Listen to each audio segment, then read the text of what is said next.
Hello everyone and welcome to Lawful Stupid presents an Uncle Shainsaw's tabletop workshop production of Final Gurl. Final Gurl is a game very much reminiscent of creating a horror movie, and it's Halloween. If you're listening to this, very likely you are listening to this on Halloween. You might be handing out candy, you might be sitting next to a very slutty witch, you might be drinking yourself into oblivion, you might be eating all the candy that you could find, and you very well might be listening to this podcast while you do it. If you're at a party and you're listening to this podcast, you're weird. But so are we, so I'm going to introduce myself. I am Scott, Uncle Shainsaw, your host for the evening. With me, as always, is Alex, gratuitous Goring. Say hello, Alex. Hello, hello. We have Devin Thunder Arms Davenport. Say hello, Devin. Hello. You did your own air horns. That's quality Foley work. And we have Dwayne, the main man, Peden. Please say hello, Dwayne. Hello, says Dwayne. We are going to be playing the game and having some fun. This game is predominantly creating a horror movie. It's a horror movie that we create, and this is the season to do that. So I kind of want to pick you guys' brains. I love horror movies. I've always been a fan of the genre. I know that, like, when Halloween rolls around, I like to watch that the 100 scariest movies and moments in film. You know that thing? It's like the VH1 countdown. I love that every year. I love it. I love to watch it. I love to watch the movies that I see in those. So I'm kind of all over the place. But let's start with Alex. Alex, tell me, what are some of your favorite horror movies? Oh my god, it's got to go Evil Dead 2. It's like, word. And then The Thing because of Kurt Russell. And also, like, the best use of practical effects ever. It's so good. You'll have to stop me or else I'll keep going. Pet Sematary, because... Sometimes dead is better. Yes. Pretty good. I don't know if you count it as a horror movie, but I absolutely love Frozen. I do, and I appreciate your input. We will stop you there. Devin, Thunderarms Davenport, please. By the way, Alex, how do you feel about the nickname? I just created the Alex Gratuitous Goring. Is that appropriate? Is that a good nickname? I'll leave it up to them to decide. Because leave it up to the fans? Yeah. I don't know. Or, based on like, what he's really drinking, that's gratuitous for sure. Is it really gratuitous? Yes. It's just gross. It's extra. It is Alex Gross Yeah. Goring. Gross growing. You said groaning like the creator of The Simpsons, you fool. Devin, Thunderarms Davenport, what are some of your favorite scary movies? So I've scarred as a young child with scary movies. They're not my favorite, but they are the scariest to me. So any of the Children of the Corn Oh, yeah? are just absolutely horrifying to me. Outlander! They're just... the one where they're in church and the chick has the doll and she's poking it and the guy in church is dying. And no, and I never will. Dude. Like, there's so many like dumb, like they have a corn bowl, like a bowl made of corn, and it's fucking ridiculous. You would not take it seriously now. Like, rewatch it. It'll fix you up real good. To be fair, as a guy who doesn't go to church on Sundays, I imagine that's what every Sunday at church is like. Just a little girl. It is not. Well, agree to disagree. I hate you all. Hotel Transylvania is one of my favorites. That's really okay. good. I like that. Dude, it counts. There's monster. All of the monsters are there. Sure. All the and universal monsters. that's my not great answers. Thank you for your not great answers, Devin. Dwayne, yeah, they're fine. That's acceptable. I feel like we know who the weakling's going to be in the scary session to come. Scream is my favorite. Wait, the original or the remake? What's your favorite scary movie? Oh, that's the original. Yeah, OG for life. Dwayne, the main man, Peden, can you please tell me what your favorite scary movies are? What's your favorite scary movie? Yeah, so I got three. Favorite actual like scary movie is Insidious, like because it's got that like old school feel. Like they do good work of the music, the jump scenes. Like it's very good mix. One of the classics for me that always mess with me because I like shaky camera is the first Paranormal Activity, because like they actually tried to be somewhat serious and real. And then of course, you know, whenever you want to feel good and still watch a scary movie, Cabin in the Woods is always a good watch. Yeah, I do love that one. Yeah, it is so much fun. It's kind of that black comedy kind of thing. Super good. There's one that I forgot, and I'm surprised you didn't say it, and that's American Werewolf in London. Like, yeah, but I thought that would be like, Dwayne's I wouldn't count that as a horror movie, honestly. To me, that's just like dog. That's yeah, exactly. That was like daydreaming, you know. Yeah, but like your dead friends haunting you, and just like honestly, that transformation scene is fucking phenomenal. Completely revolutionary. Yeah, even today. Yeah, I mean, great movie. Just wouldn't have counted it for horror. Like, I mean, I guess horror, but not scary, right? Like, yeah. I will say that my favorite horror themed movie is Trick or Treat. I just think it fully embodies the Halloween season. It's super good. I got my little Sam Pop. Hey yo. He's journeys with me. I love that movie. I love everything about it. I love the callbacks. I love how every time you watch it, you just discover something new. And it reminds me of like my childhood in Halloween when I thought things were scary and kind of went bump in the night. So it gives me that childhood fear again. I really enjoy.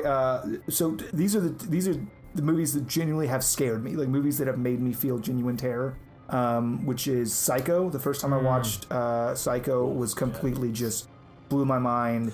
Original or the Vince Vaughn, which is still basically a shot-by-shot remake? No, the OG, 1960 whatever Psycho. I really, really, really love that movie. I love all the lore around it. Where like when it first came out in theaters, they had posters up like, "Please don't tell anybody the ending of this movie." Like, please don't let pregnant women watch this movie. Please, like there was like a list of like warnings and things. It was super great. Just to, I mean, obviously I wasn't there, but just to know that was, this moment in film history where they had to take these extra precautions.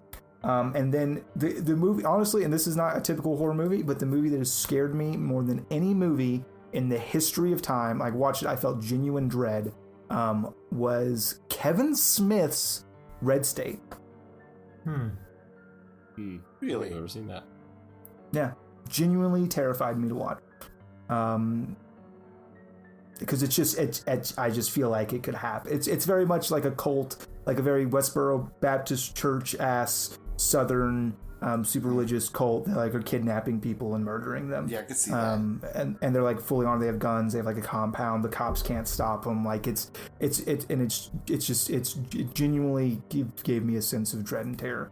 But my callback, my favorite zombie movies, so all the Romero flicks, and then I love, and this is just a transition, this is a brilliant segue, I've said my piece, but hey, old slasher movies, right? So we all love old slasher movies, we all love our Jason Voorhees, we all love Freddy Krueger, we all love Mike Myers, we love those old slasher flicks, and so that's kind of what we're going to go for tonight is we're going to try to create our own slasher horror movie. It's going to take place on a college campus. We're going to say... Before you get rolling, I just thought of another movie that if you haven't watched, it's like a scary suspense. It's originally a French movie, but you can find a dub version. It's called High Voltage. If you haven't ever watched it, go watch it. It's a psychological horror movie. Super good. Absolutely. I'll have to add that to the list.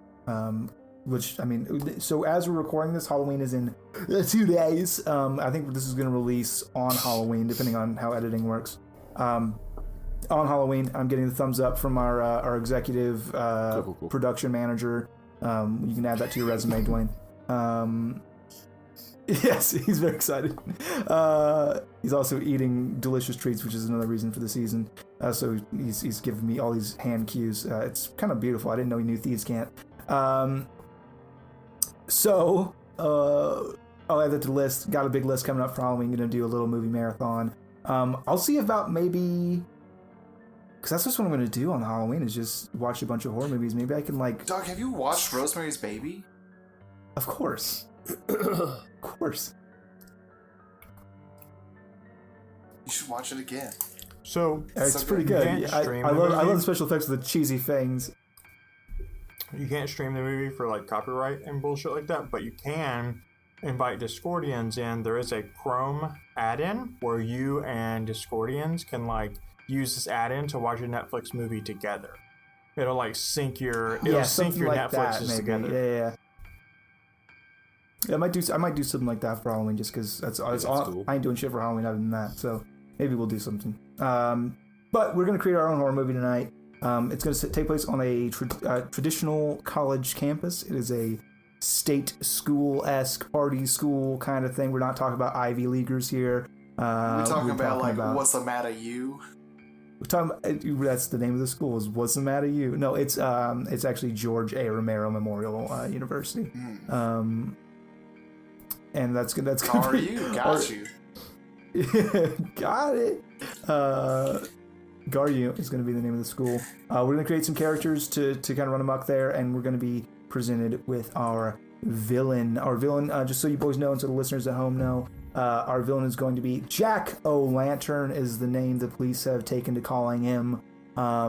He has been at large for over a decade. He shows up every year at random towns in America on Haloween, and his victims are left with his modus operandi, if you will, is they are left with their faces carved into grotesque smiles reminiscent of a jack-o'-lantern. Oftentimes, lit candles are placed within the skull for a very dark and eerie effect. And that's our villain, Jack-o'-lantern, which we will all be at some point playing Jack-o'-lantern. We will all at some point be playing our heroes and heroines who are trying to survive his wrath. And only one person can make it out, but not necessarily anyone will make it out. So we will see kind of how the story unfolds.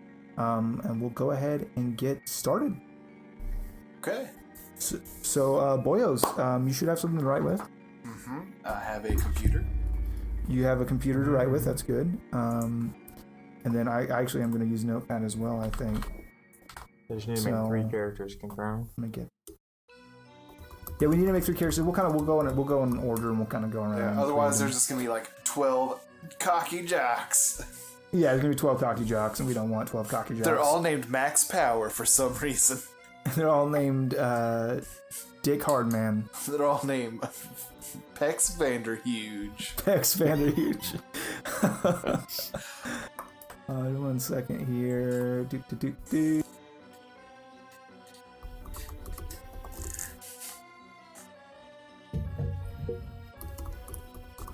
Can't hear you.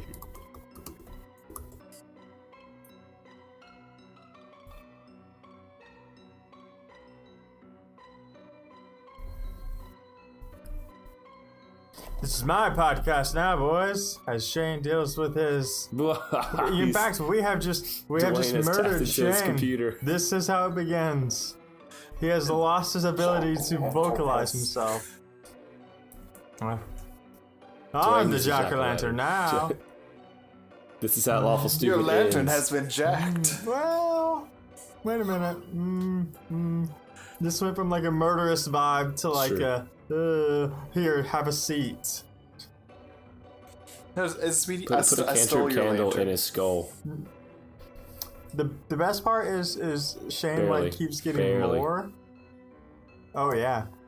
It's low. It's low, but it's there. Mm-hmm. And this, ladies and gentlemen, is good podcast. Oh, don't you worry, I'll edit some of this out. If you scream into it, I can probably hear you. That's about low. Yeah, it's just really low. Yeah. That's all it is. I feel like you're actually yelling from California, and I'm just picking it up in Missouri. No. You know what I know? You look great, but this is gonna be a fucking sound. editing nightmare for me. Yeah, a little bit. It's like every time I play with Devin. It's not. How now, Brown Cow? It's perfect. Good, it's absolutely perfect. Perfect. Skype is just weird. Skype. You still have one Audacity file? Fuck Skype. Oh, Yeah. nailed it. Got him. Oh, that's so much easier to deal with. But in Audacity, even on Audacity, it showed really small sound levels. I don't know what that's about. Anyway, so Alex, I feel like you've got some good ideas. I feel like you're a beautiful, smart, wise, rich man, and I want you to start us off. What'd that mean? Give me a character. A character? Okay. Let's see, we're at a college. I like the idea of a professor being there. But the one that thinks he's too young and hip and still tries to hang out with the students. He doesn't realize that he's 35. Cool youth professor. What's his name? Jake. Like he goes by Professor Jake, but his name Professor Jake. Is like Jake Peters. Jake Peters. Cool youth professor is what I labeled him. Yeah, he tries to go by like PJ, Professor J. I'm Professor J. Okay, cool. Dwayne, please hit us with a character. All right, know-it-all, Karen Fenderhall. Know-it-all, Karen. Karen.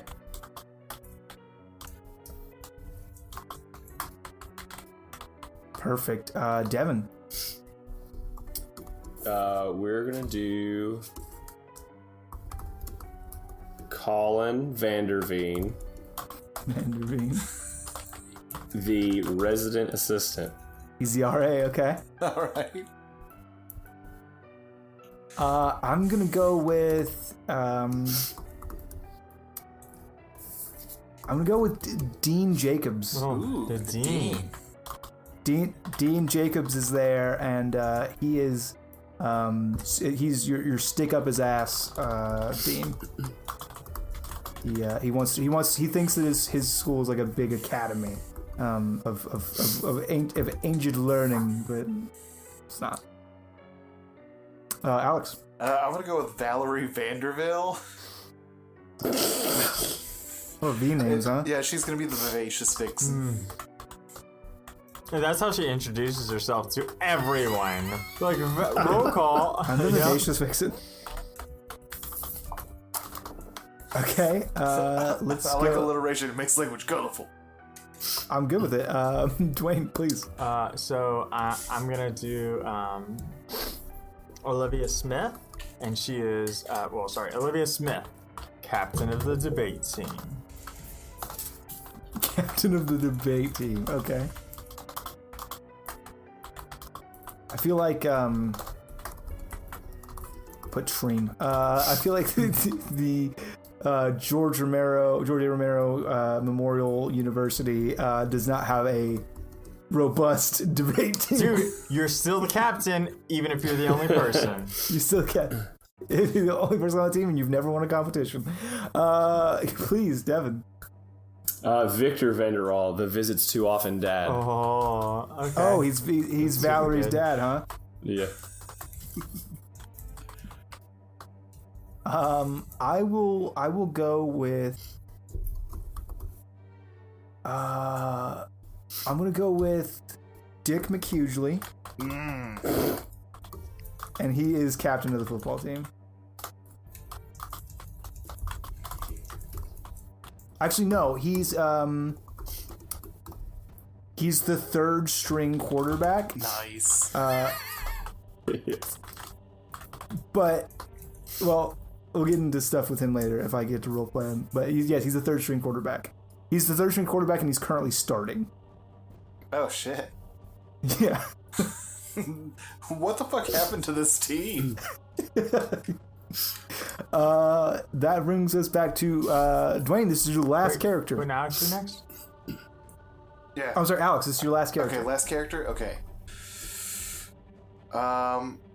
It's gotta be Todd.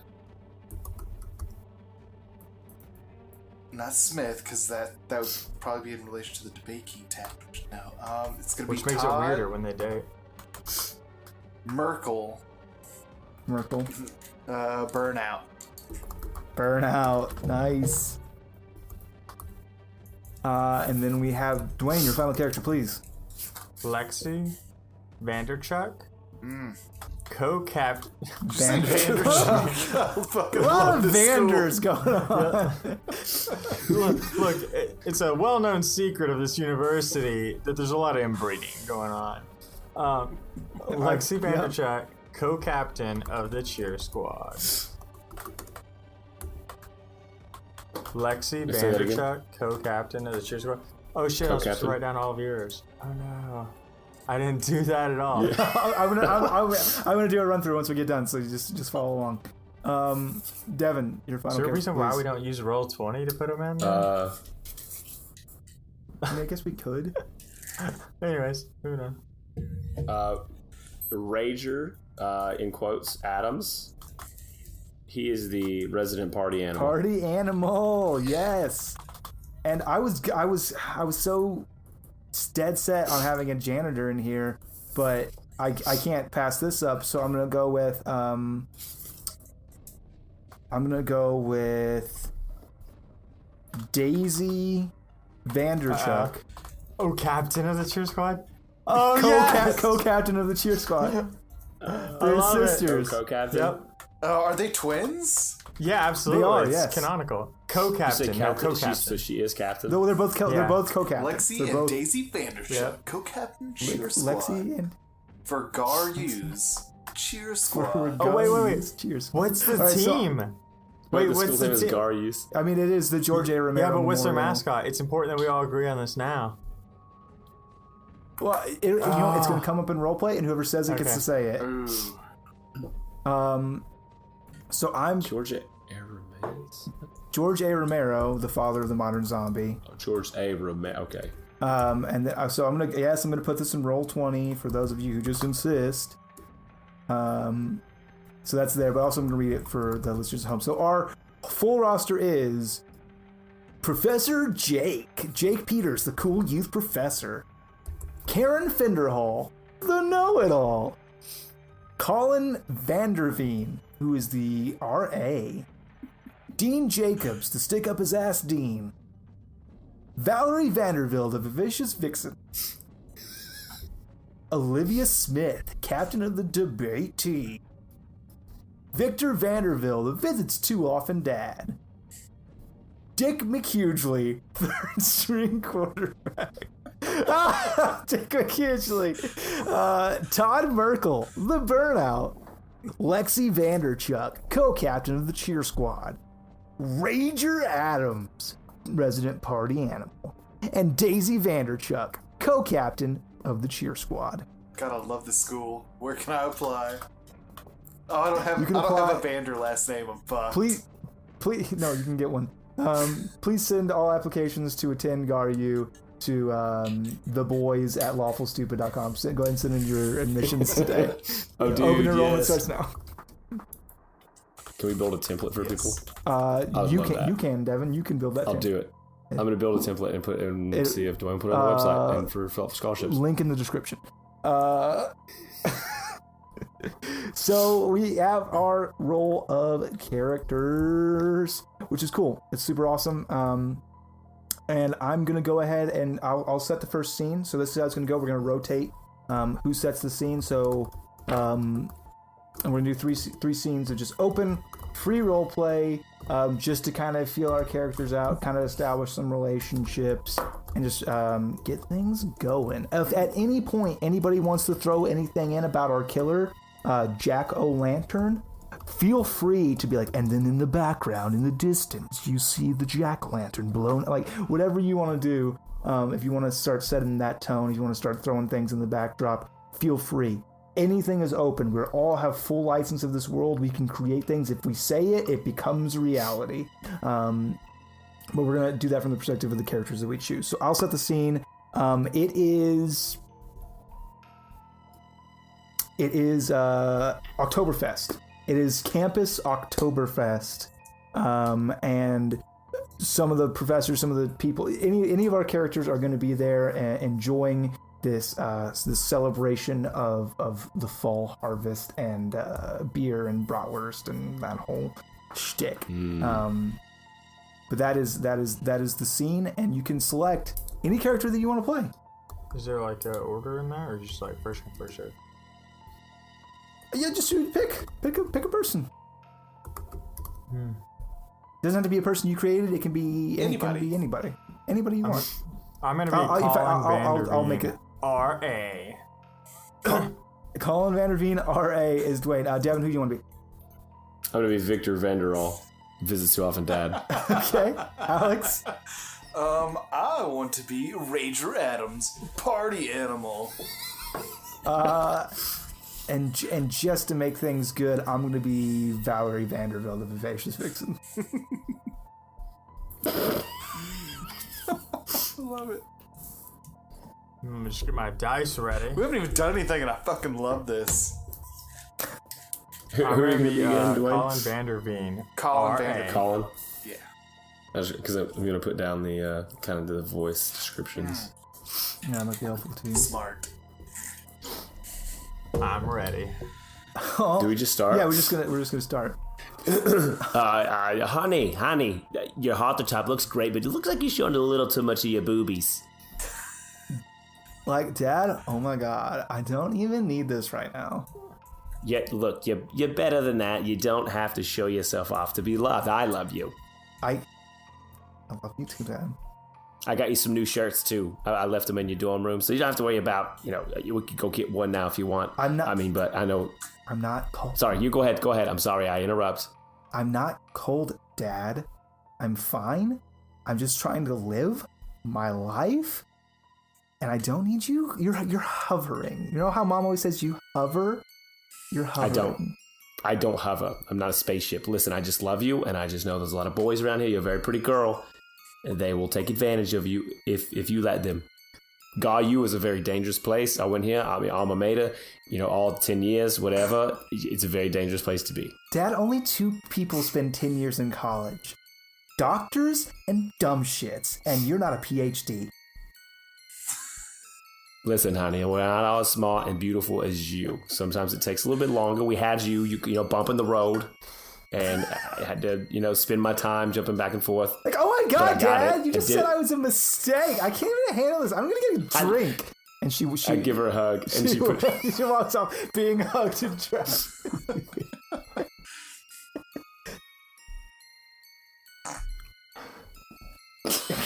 Yes, and? Ranger McAdam. This is good audio. Good podcast. Ranger, you're not allowed to have more than 1 drink per table. What do you mean only 1 per table? I can pull 12 tables over here right now. No, but that would count as 1 table, Ranger. Listen. Really? Because I can count 12 tables right now. I don't have shoes on. Ranger, why don't you have shoes on? You know it's policy. Those are the rules. Put on your shoes, Ranger. I challenge you to a game of beer pong for more beer. What? No. I have to be sober. Someone has to keep the rules of the place. I will make you a toga out of your own bed sheets right now. No. That would be very unhygienic and against the rules.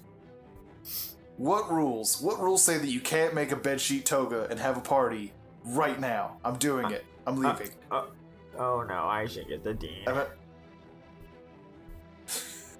No, Dean's not gonna help you.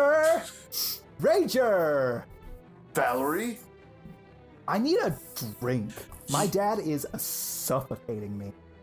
You know what you do? You just pull a table up to here, and then the nerd gets you a beer. Let me help you with that table. You don't want to strain your back. Let me just help you here. What you saying your name was? Adam? Yeah, Adams. Ranger Adams. Ray, that's a very clever. Where are you from? Where do you come from, Ranger? Are you from this area? I hail from the Wisha motherfucker woods, bruh. I never heard of that. Hey, do you have a sparkling orange juice for my daughter here? She doesn't need to be drinking. Yeah, if you help me pull these tables over here, absolutely. RA will totally get her some OJ, air quotes. Oh, RA, I'm shaking his hand. Thank you so much. Can I get take two orange juices? Okay, I'll come right back. Valerie's gonna pull the RA Vanderveen, I believe. Yes, Colin. And she's gonna pull him close and whisper in his ear, I swear to fuck you, little nerd, if there is not so much vodka in that sparkling orange juice, if that is not a screwdriver to end all screwdrivers, I am going to tell everyone that I caught you outside of my bathroom again. From my tool belt, I pull a screwdriver and hand it to my daughter. Here, honey, you said you need a screwdriver. I'm screwdriver. whispering in his ear, Dad! Dude, Vanderhall, you need a screwdriver to get hammered, not like a screwdriver to drive screws. Interesting. You know what, honey? We'll take one of those, but you drink the orange juice. I'll get the screwdriver. Thanks, Ranger. Not a problem. Keg stands. Keg stand. And scene. Scene. Just keg stands. Kegs. He looks at the camera, winks, finger guns, keg stand. So you know what happens next. Please let him live to the end. No one knows. So, I think we've established some relationships. Mm-hmm. I think that we have established a bunch of rivalries and no friendships. I would almost say that Rager and Valerie kind of have a friendship. Because it's like, hey, get me beer, like, got you. Yes. Yeah. Okay, so we'll say Valerie and Rager. Oh, and I think Colin and Valerie and the RA are rivalry, right? Because like she like fucking straight up like threatened him. Yeah, she did. She blackmailed him. Yes. So Colin and Valerie.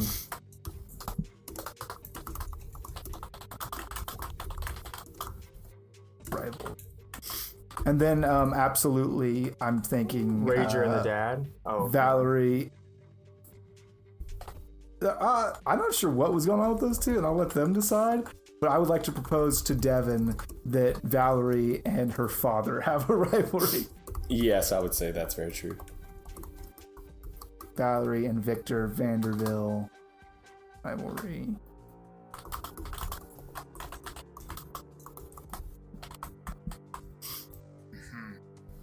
And Alex, is there so in order for there to be a relationship, it has to be consensual. Mm-hmm. Period. Inside this game and out.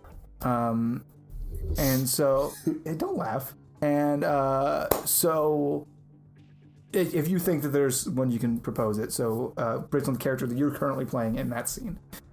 So if you wanted to, for Rager, establish any relationships you would have, that you could ask somebody else if you wanted to do that.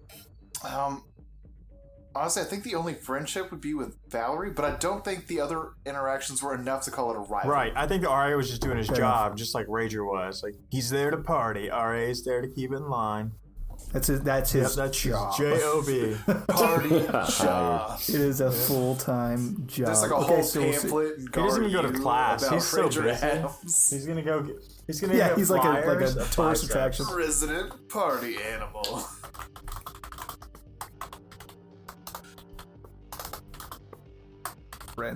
Friendship. Okay, great. So we will go ahead and move our next scene. I'm going to rotate this to the left per my guidance of where I think left is. I mean, Devin, you are to set the next scene. And for it doesn't have to be like coincide with this necessarily, right? It could be at any time, or it's just on the same day, or we're just. I would like them to be chronologically. But I didn't say when October. Like, Oktoberfest could have been the 1st of October, right? Like when this campus celebrated it. So we'll say that all of these events take place in the month of October, with our first killing occurring. So the majority of our story should take place on the night of Halloween, because that is when our killer is active. Okay, let's say there is like a pep rally going on even earlier in the day from that, and everyone's in the gym. It's not a lot of people, and they often praise the star quarterback. But we see this scene is kind of set with our the faculty is leading this thing, and they're calling out all the players. And the last thing they call out, everyone's cheering for him, whether it's mocking him or they're actually proud of him. But they're going to be calling out the quarterback, who is Dick McHughley. Dick McHughley. Yes. I would like to be Dick McHughley. And so also on the sidelines are our two sister co-cheers of the cheer squad. So you really don't want to establish who's there. Yeah. The idea is that everyone can be there. Cool. But I would like to be Dick McHugh, if there's no objections. Yeah, no, go ahead. No objections here. You live your truth. I will live my truth of Dick McHughley. That is my true life truth. This big dick energy of Dick McHughley. I'm gonna be Dean Jacobs. Perfect. And you can be somebody that we just played. It doesn't have to be a new person necessarily. Whoever you feel is going to be the most fun to roleplay and establish things. Lexi Vanderchuck. Ooh, you know what? I think I'm going to be You have to be Daisy. Yeah. Okay, perfect. Welcome, ladies and gentlemen, to the 4th year of Guyu's homecoming game and Oktoberfest festivities. I am your Dean, Dean Jacobs. Welcome our freshmen to your first year of Oktoberfest. Woo! Let's calm down till after I'm done speaking. Thank you. Let's see. I lost my place here. Let me shuffle. Give me one moment. Let me shuffle the cards. Oh my god. So you said hello. I talk about things here. Oh, yes. So, as such, there's a game to be held, and our very own Gayu eel kebabs are here to fight to the death. Could we have a worse mascot? And without further ado, fight to the death? I would like to welcome our star quarterback. He's doing a great job as far as the stars go. He was born in the little... You know what? I'll let him introduce himself. Let's see, this first string, second string there. Let's see, third string quarterback. Third string Dick quarterbacks are McHugel. Star quarterback. Come on down. I don't think we're gonna do well. And Dick just comes out and he's doing like the Apollo Creed fucking entrance. He's like, living in America. He's like punching and doing the whole thing. He comes up, he's like, hey, what's happening, Garu? How we doing tonight? Yeah, we're gonna destroy the Midtown Wolverines on Sunday, am I right? Dick, make hugely. Dick, make hugely. Thanks, girls. I rely on your support more than anybody else. It really gets me motivated. Now I know we've been faced with some tragedies this year. Kind of. You gotta snap into a Slim Jim.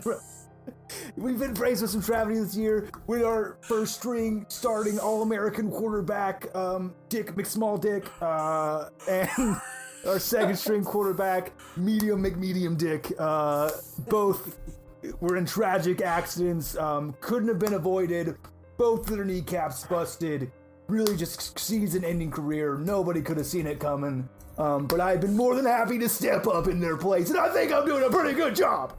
Dick, make hugely. Yes. Well, thank you very much, Dick. Hugely. Hey, let's give it up for our resident eel kebab cheerleaders here. Everyone, round of applause. Yay. Thank you. Okay, well, ladies and gentlemen, I hope that you have an entertaining rest of your day. Remember, if you drink, don't drive. Do the watermelon crawl.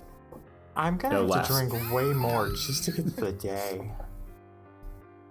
I thought I already drank too much. I haven't drinking enough. I'm gonna remember this. So I think Dick McHugely makes his way through the crowd over to the cheerleaders, and I think these just been made. For sure. Hasn't played a game. These tragedies right? He hasn't played a game. Yeah, I think he comes out and he puts his arms around both of you. It's like, hey, so quite a tradition for the captain of the football team and the head cheerleader to, go steady. But I guess since there's two of you, that's one lucky day. Daisy, I think you're gonna have to take one for the team on this one. No, he hasn't even scored yet. Not yet, but I'm hoping to by the end of Oktoberfest. That was clever. You're cute. Thank you. You're cute. I'm not sure we're playing the game, or if it's Alex and Shane's normal life at this point. Shut up! You're breaking the immersion. You're breaking the Lexi. What do you mean? Who are Alex and I Shane? think I totally took too many oxy.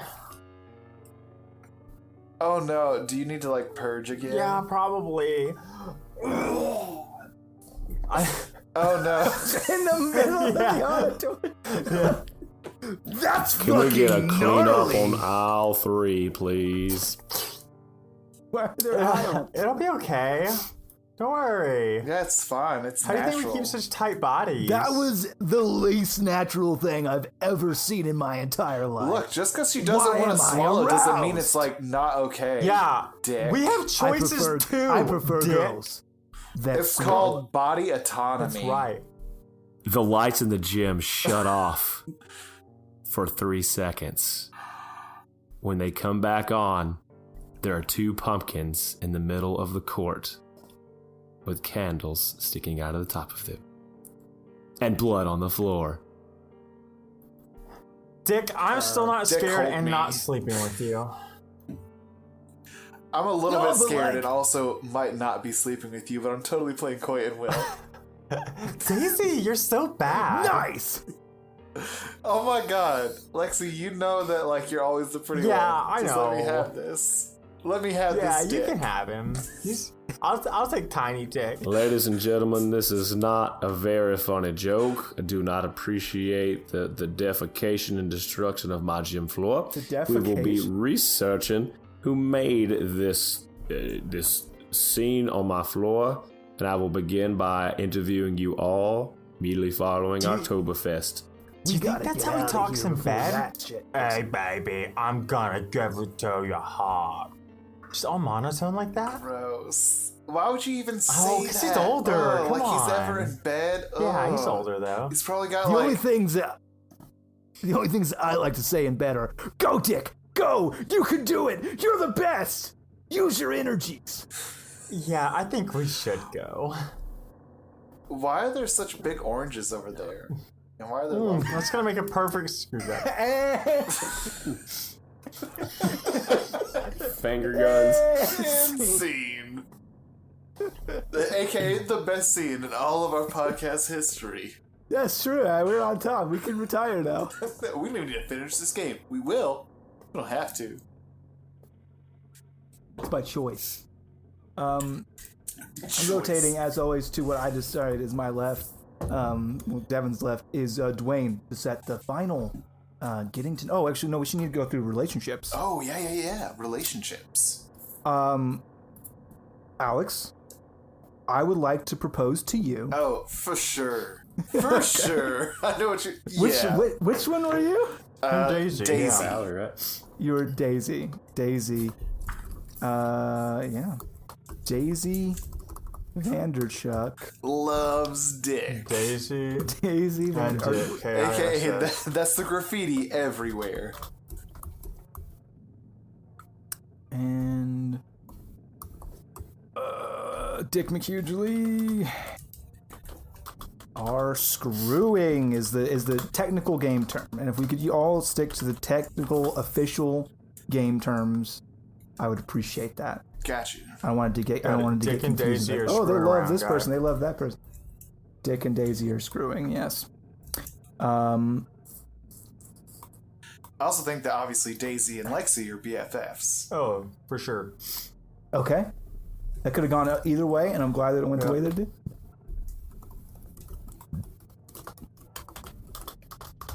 Confirmed at this point, I'm just improving. I have no idea how cards work or anything like that as far as acquiring them.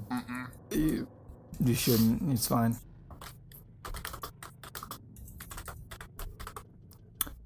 I definitely put our screwing. I'm terrible. Our How dare you? friends. Are Dick and the Dean friends? Because the Dean just made him the fucking QB. No, I don't. Nah, I'd just say it's just a formality. Yeah, I think that Dick McHugely is really only friends with Dick McHugely. That's fair. It's that too. Yeah, I think that. Is there maybe? Did I pick up on a rivalry between Lexi and Dick? Is that? Oh, Is she no, I think completely that's put just off by like his charms? super indifference, right? Like, Okay. I think that's more. I think that speaks more to her and Daisy's relationship than anything else. Like, yeah, no, you do Yeah. that. That's you. That's your style. Okay. Well, that's it then. Dwayne, please set the final role-playing scene. Ooh. Okay, this scene is at a frat party for one of the local frats that I'll leave up to whoever coins it. Oh, that's on you, man. You're setting the scene. What's the frat? Lambda. Omega Psi Delta. Omega Moose. We're gonna go with Lambda. I like that one. Lambda. The Nerd House got it. The famous or not so famous band is playing at Lambda as they often do, and they are the famous Upchuckers that play a grunge rock. Nice. Oh yeah, should we get hype? Okay. Oh yeah, never mind. So I think that I will assume the role of Jake Peters. Professor Jake. Professor Jake. I'm gonna be Todd Merkel. I was hoping you fucking would.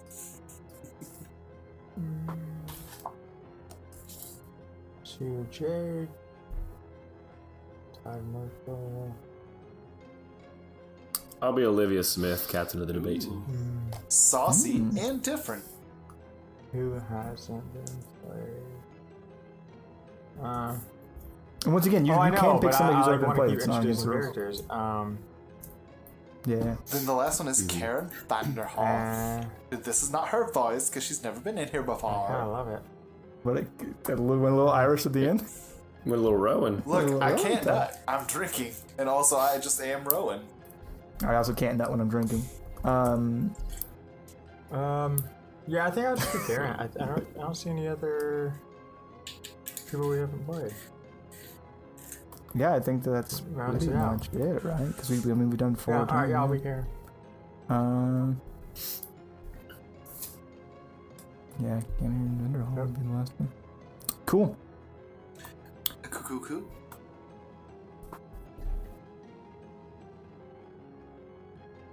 Oh, wait, Dean Jacobs is here again? Is that what I heard? No, Professor Jake. All right, that makes way more sense. All right. Yeah. Professor Jake Peters, the cool youth professor.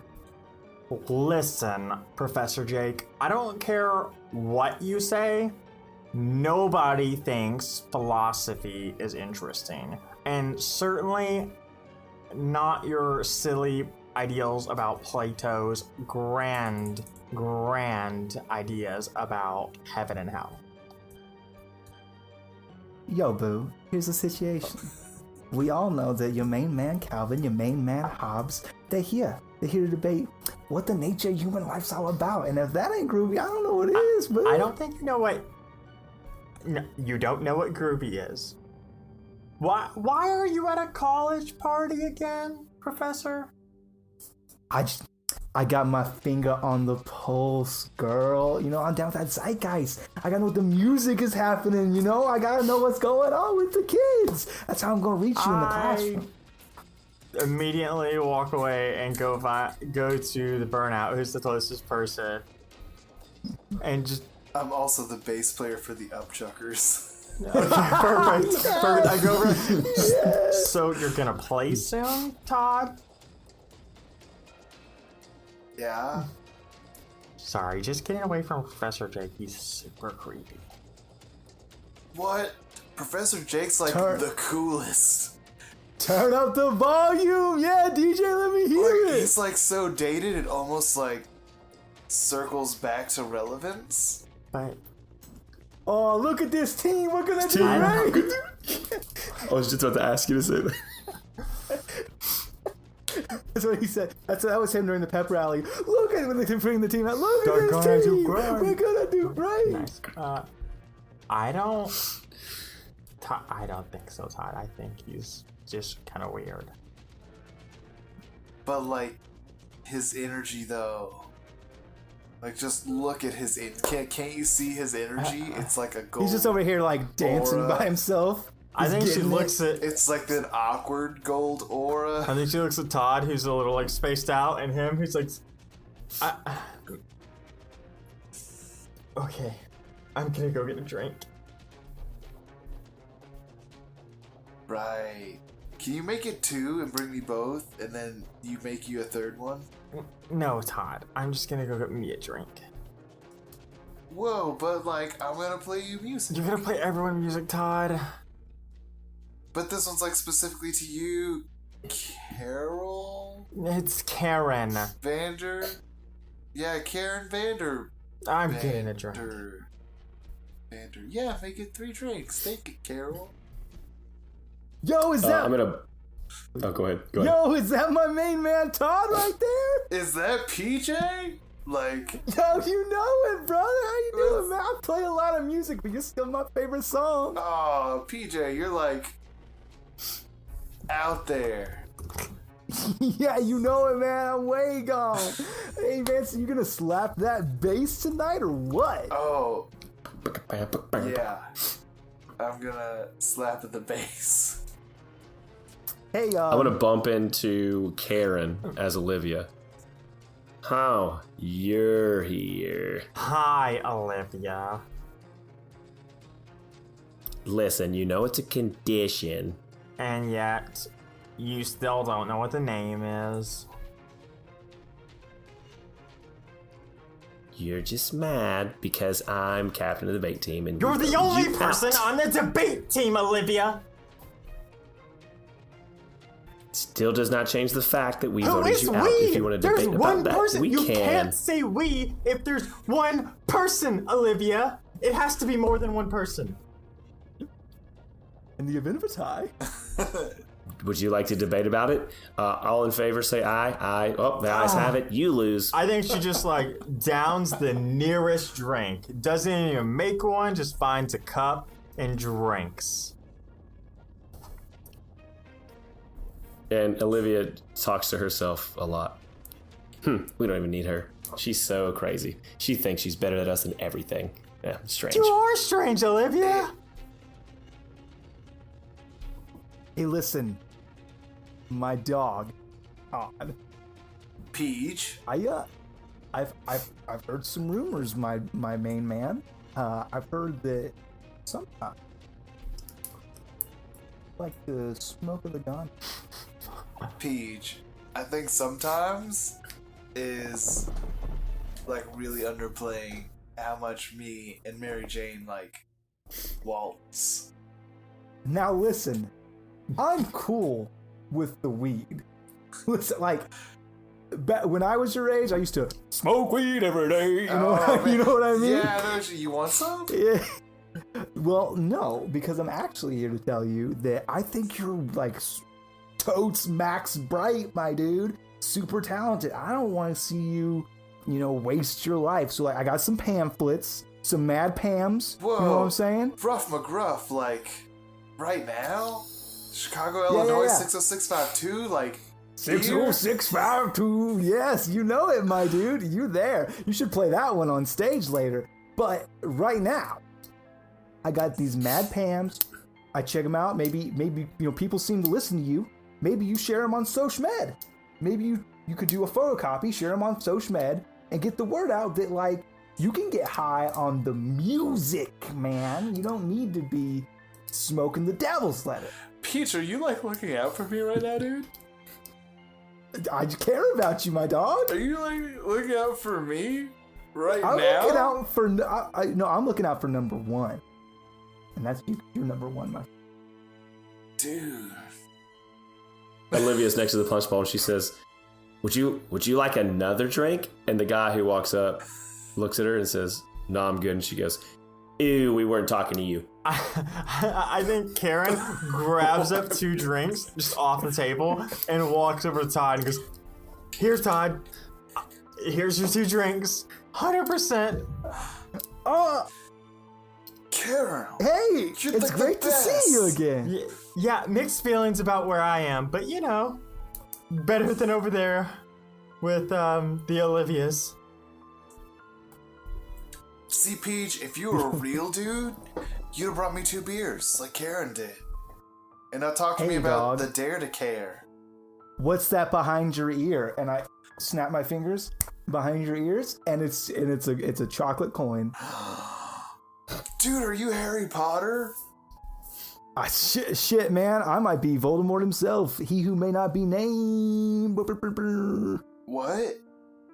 You know it. I don't think he does. You know it. Oh, are you just gonna keep saying that? Yeah, you know. Excellent. You know everything, girl. You know. Yeah, I'm quite smart. But Professor, you're kind of being weird. Hey, Carol, Professor's got some pamphlets. thing. Professor, Carol, pamphlets. Check this reading. Yo, I got these mad. Oh, I think she Check takes a pamphlet from you and looks it over. Professor, do you know that most of these statistics are wrong? Like, look here, it says 75% of students who don't do drugs end up being successful. Look at Olivia. She doesn't do drugs, and she probably should, and she's not going to be successful. On it, boss.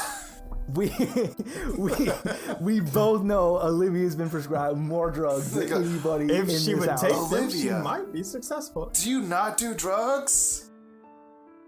He shouts it across the room for sure. You're Olivia. Yeah. Who's? Oh, okay. Oh, excuse me. We couldn't hear you. What did you say? Do you, not do drugs? Do drugs versus take drugs. You're confusing me. It's not that hard. Do you smoke some shit? I've never smoked feces, and I never will. Have you smoked marijuana? I have not, nor Why will not? I. That is for It the is devil. not for the devil. She's really into God. Have you ever heard of the Rastafarians and how they, actually feel like this brings them closer to the one truth? Yeah, man. Of course, I've heard of the Rastafarians. Yeah, so how are you supposed to debate things that you don't know anything about firsthand? You don't learn someone's culture by taking a drug that they once took. I mean, but if it's a big part of their That's culture, why you're that's where you are. their culture, right? You realize that you're the musical entertainment for this venue, and you haven't been playing at all. I haven't. That's I'm pretty the much a bass player. I representation don't of your even have to entire play college anything. career. They don't even know you're Olivia, there. they've been playing the whole time. I wish- actually. Yeah, we've been here the whole time. He doesn't even realize that they're playing on stage without it. Okay, that's how good the I'm band not is. even saying that you. I think have that's the to. one thing we There- agree on there- is that they don't need you. There's one guy on the stage doing a sound test, and he's just like, ice, icicles, pop, popsicles, test, testing, Testicles. 1, 2, 3. Anything but that. Rachel Adams, you're hilarious. Because he's the lead singer, obviously. Yeah, I was going to say Ray's just I mean, gonna it's a do party. Rachel's there, confirmed. Yeah. Olivia, It's, look, it's literally his job. why don't you try this chai tea then? It'll really mellow you out. Yeah, and I'm sure he has some chocolates to go with that tea. Yeah. Yo, girl. Snaps his fingers behind your ears, gold coin. Chocolate gold coin. Chocolate gold coin. Boom. Homemade brownie. For you, girl. Relax. Yeah, Olivia, maybe some tea would help calm you down. Anyways, I'm going to go What are study. you gonna Well, study? take You're this at tea a with party. you. I've got to go figure out more about the Rastafarians. Take this tea. It'll help. And scene. So we've definitely dived into some relationships. Oh, for sure. I would like to propose from Jake Peters to our dear friend Todd Merkel that we are best friends. We're super not best friends. Okay. Wait, Are we maybe it's a friends? one-sided friendship where Todd puts up with this so he doesn't get Can it routed be? out. No, okay. All relationships must be consensual, and they go both ways. So Todd Merkel or Professor Jake can't be friends with Todd unless Todd is friends with Jake. So I don't feel like Todd actually likes Jake. He just likes the idea of Jake. Okay. Yeah, don't we all? Fair enough. Yeah. I think Olivia. It's easy to say Olivia and Karen have a rival. Oh, for yeah, sure. Yeah. I would like to, and this is so character that was being played. I think it's very obvious that Todd Merkel and Rager Adams are friends because they're in a band together. Yeah, exactly. Yes.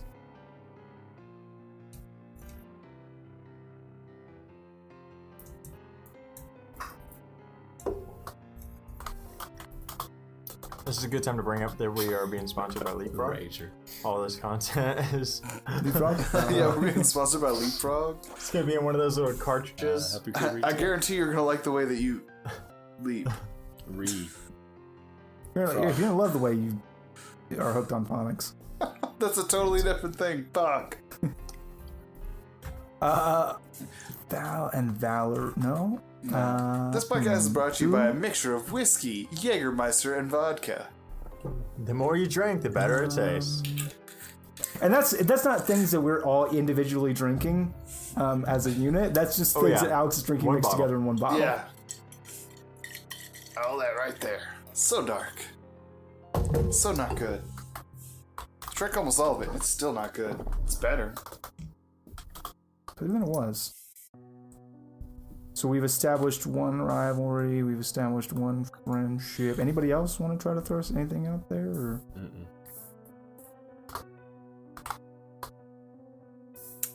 I don't think so. Not through that. But now is when the interesting stuff starts to happen. Well, now is when people start dying. Yeah. I want to do the void comp test with Alex right now, and Shane, go ahead and be my void comp machine. Alex, what's a good song that you'd be feeling right now? Oh, I'm not feeling Big Boys fucking all night right now, Okay, so we're then- good. then Okay, you're just good. checking. Then you're good. That's really gonna be my good. new favorite. But jam. what song? But what song does sound good? Honestly, if I'm telling you the truth for realsies, Baby Shark. Okay. Yeah, we don't have long, but we've got enough time to finish the game. Baby shark, do do do do. Please don't start fighting. Baby shark, do, do, do, do, do. So yes. So now we're gonna go into our bloodbath scene, which, just because of the way that the left-hand rotation works, Alex, you're gonna be the first killer. Oh, dope! Yeah, you're gonna get to be Jack O'Lantern first. And that leaves the rest of us to play. Jake Peters is for sure dead. Everyone in the scene dies. Jake Peters has no relationship, so he's gonna die. Oh, is it from this scene? It's from all scenes. Dean Jacobs, no relationships, is dead. Oh. Dude, the RA is dead, right? He doesn't have a relationship. Oh, he has a rivalry with the girl. I thought he has a rivalry. Yep. Yeah.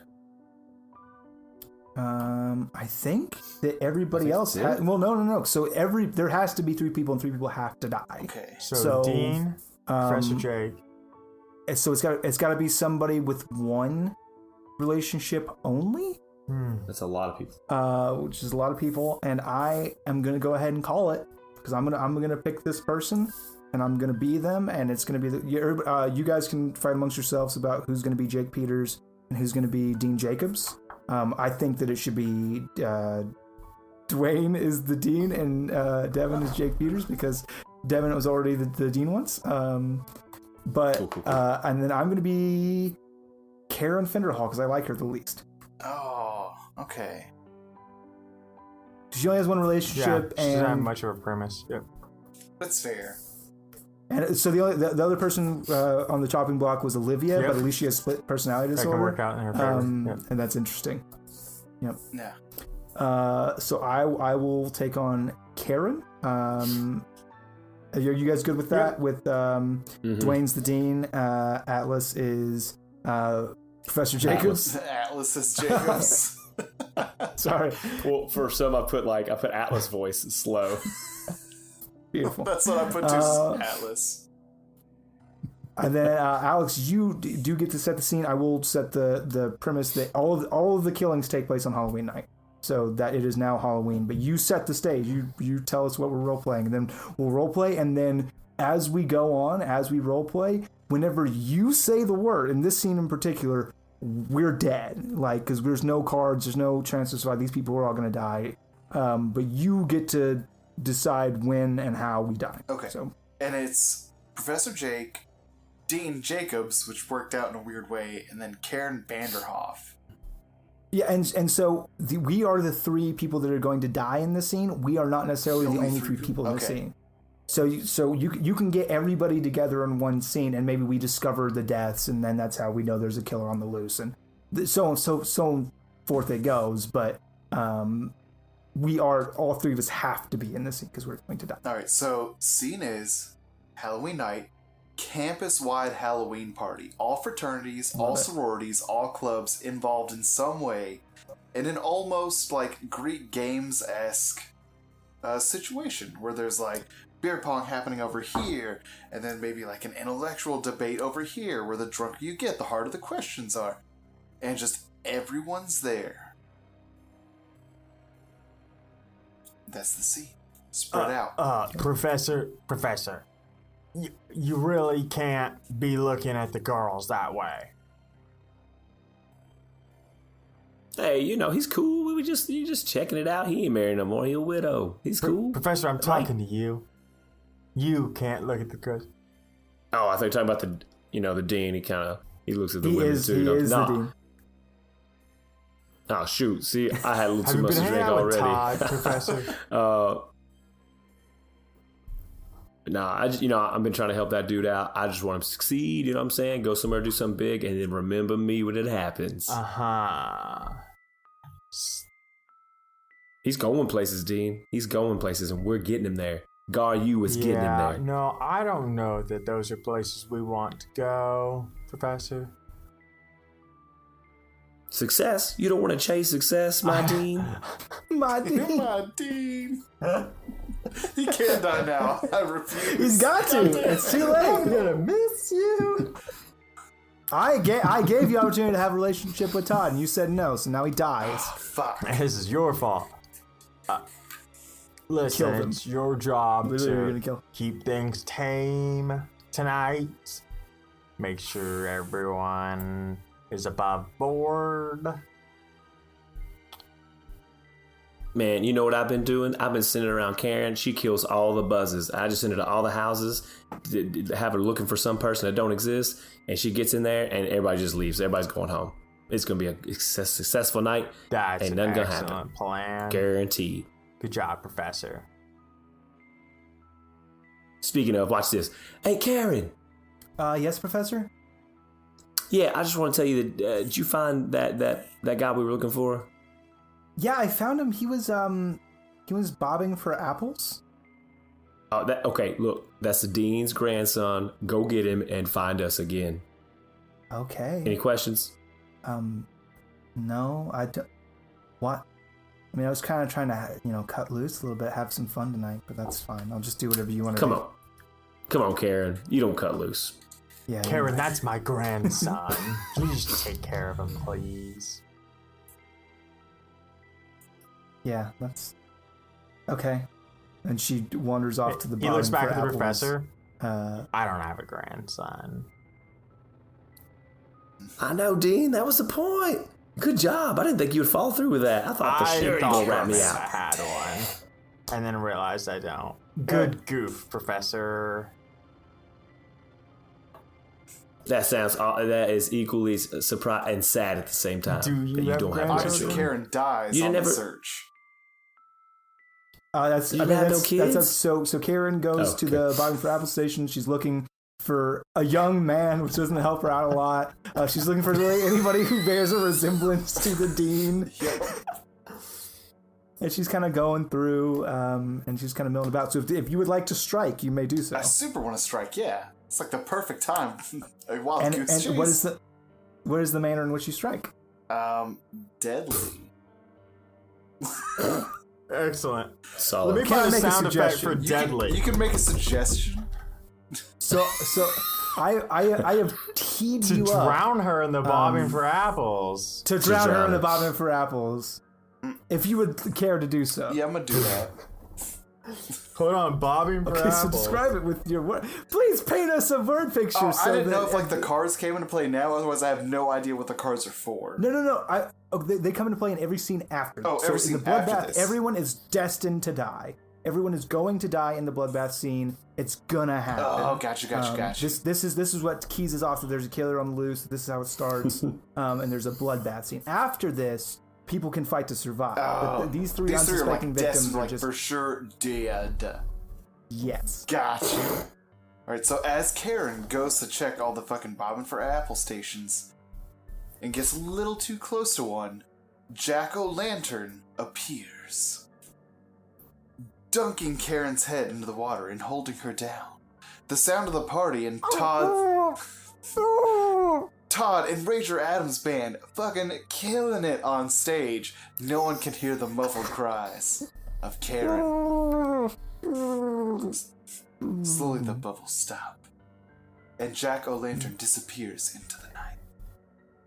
And into the distance, you hear, "Isn't it ironic?" to begin to play. Isn't it ironic? Don't you think? Professor, you really need to be... Lambda is always getting into trouble. You really need to be on guard for them. My dean, those are the nerds. They need to be getting into trouble because otherwise they ain't getting no cool points from nobody else. You know what I'm saying? No, I don't know what you're saying. Cool points are not something we grade on here, Dean. No, but life grades them. You know what I'm saying? Like you need cool points. A's are sweet, but you need cool points. Professor, I don't think I have any cool points, and I'm the dean. Man, we got cool points, me and you. We cool, right? You hired me because you knew I'd do a good job. Let me handle Lambda. I got them. I'm just gonna go do some more paperwork to my office. I'm gonna go check on the boys. Have a good night. Be careful. Don't do nothing I wouldn't do. I don't understand the... So I killed the dean when he's in his office. He talks him to death. Just talks himself to death. So I get to set the stage for any murder. I just I'm gonna murder that. Okay. So while he's in his office, I'm gonna go letter opener back of the base of the skull. Where's that letter opener? I need. Just real quick, real easy, just out. Unlike his speeches, it's fast. Quick death. Say any last words from the dean? That hurt. I should have had more goal point. President Jake was right. He was always right. If I could turn back time, if I could find a way, I would make Professor Jake, instead of being Lucio, I would make him Matthew McConaughey. Can I just say? All right. Shit. That's good. Anyway, we're here. He's Lucio. Gotta deal with it. Yeah.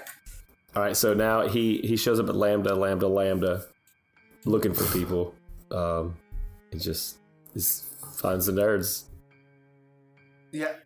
Hey, yo, I just want to make sure y'all keeping it chill over here. You know the dean going crazy. Hello? There's no reason to fret, Professor Jake. It's me, the RA from earlier, whose name I forget. Man, you know you ain't got to say your title every time we meet. I know, you got it on your shirt. That's what I went for as Halloween. RA. Salvatore. You know that. Oh my! Are you kidding? That's pretty clever, actually. I ain't mad at that. Listen, I get it. I'm attractive. Yeah. I'm young. I'm hip, but also I'm a fully aged man, and you are a young girl, and I'm just not interested. I'm sorry. Drink. Listen, Daisy's off with Dick. I don't even know your name. About Daisy. She's fine. No, that's my sister. Oh yeah. You're the cheerleader. It's yeah. so cute. Okay. You think you don't know my name? It's gonna be nice. I really don't. I have a lot of students, and I just give you all nicknames. Like you're cheerleader number one, and your sister. Really? You think Guess what? that? Well, I don't know which. Maybe you might be number two. I can't tell you apart. Yeah, I like that better. Can I have a drink, Professor? Let's not. I'm gonna go upstairs to check on the dudes, and I'm rolling out. I got some things. I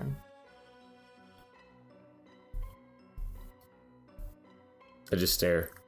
Lovingly? No. When he walks away, she looks to the nearest person. Did you see that dreamy gaze he gave me? I would like to say that the DJ is incredibly perceptive, and he sees this, and he fucking puts quickly throwing records, and the music scratches, and it's like, don't stand so close to me. I want to, as I leave to go upstairs, I'm going to shove the RA toward Lexi. Is it Olivia? No, which one is Lex? Valor or Lexi? I'm gonna shove the RA toward. I'm gonna be like, "Hey, yo, this dude's lonely," and head upstairs. I'm not lonely, but I am single and look. Are you heading upstairs? Yeah, he what? Yeah, you went upstairs. I left. Upstairs you find Dick McHugely. Okay. Wait, am I dying now, or am I still interacting? So whoever the killer is can interact as any of the other characters or just random NPCs, bystanders. So he can tap into this whole orchestra. Yeah, I can tap into this menagerie of characters to orchestrate you into what I want. And honestly, I have this idea that I think is great. It's stupid. Okay, so you want me to interact, or you got?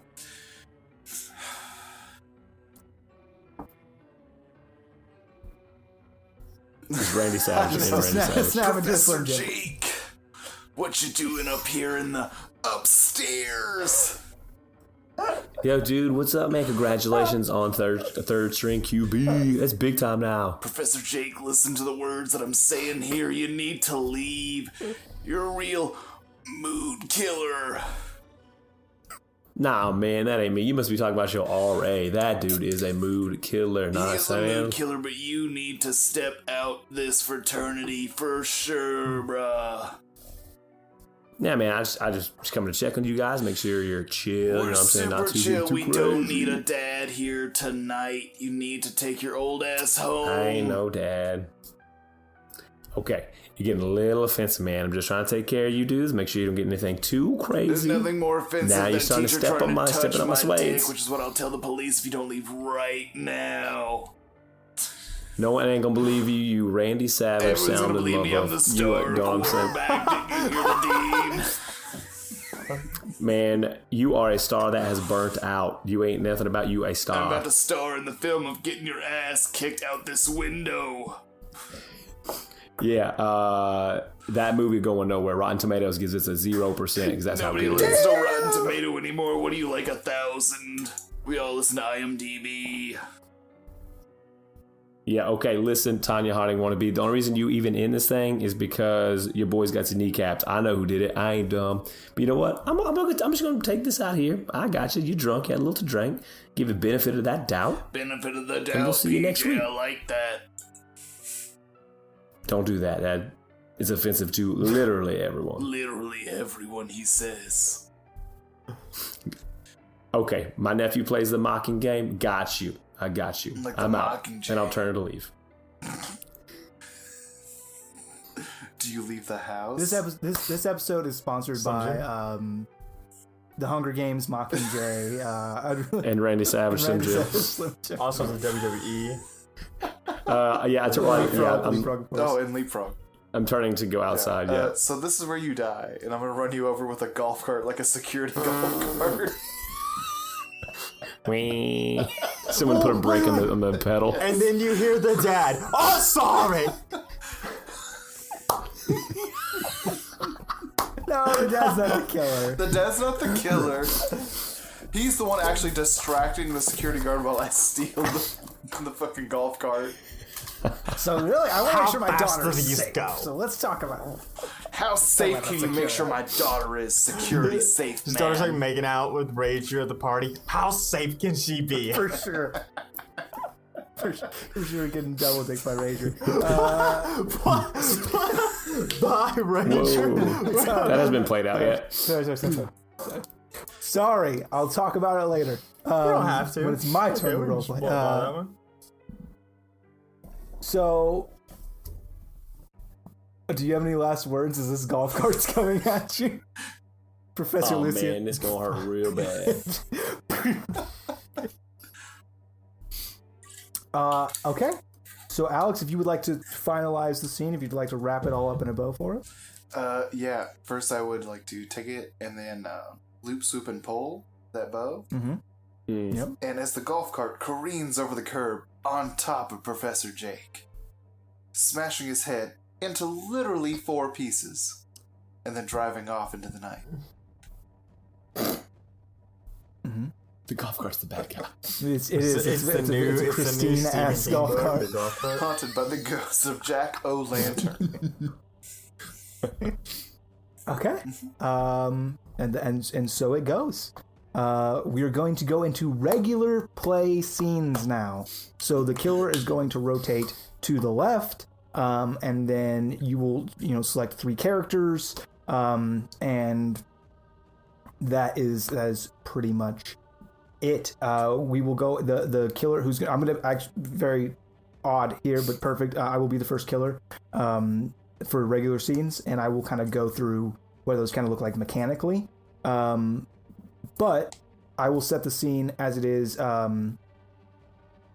It's the middle of this Halloween party, and it's a rager, and everybody's having a blast, except for 3 specific individuals. Oh no! They're no longer having a blast. When you see there's a large clock tower in the center of the quad, and it starts to chime, which is irregular for this hour, because it's 10:13. So, it's 10:31. Get it? Because that's the day of Halloween. Uh-huh. So it's normally not a chime at 10:31, but it does start to chime, which gathers some attention, and people look up and they see the severed heads of the dean, of Professor Jake, and of Karen Fenderhall, the know-it-all, the science guy. And they are cut down in her prime. The Professor Jake's is literally smashed into 4 pieces. It looks like a smashed pumpkin. The other 2 are very much carved out into these hideous jack-o'-lantern grins, very grotesque, with candles on the. You can very clearly see in the dark quad. A panic ensues, and we join our 3 players who are going to take on the roles of. Oof. What's the dad's name? I want to be the dad. I can't remember his name. Victor Vanderhall. Victor Vanderhall. Got it.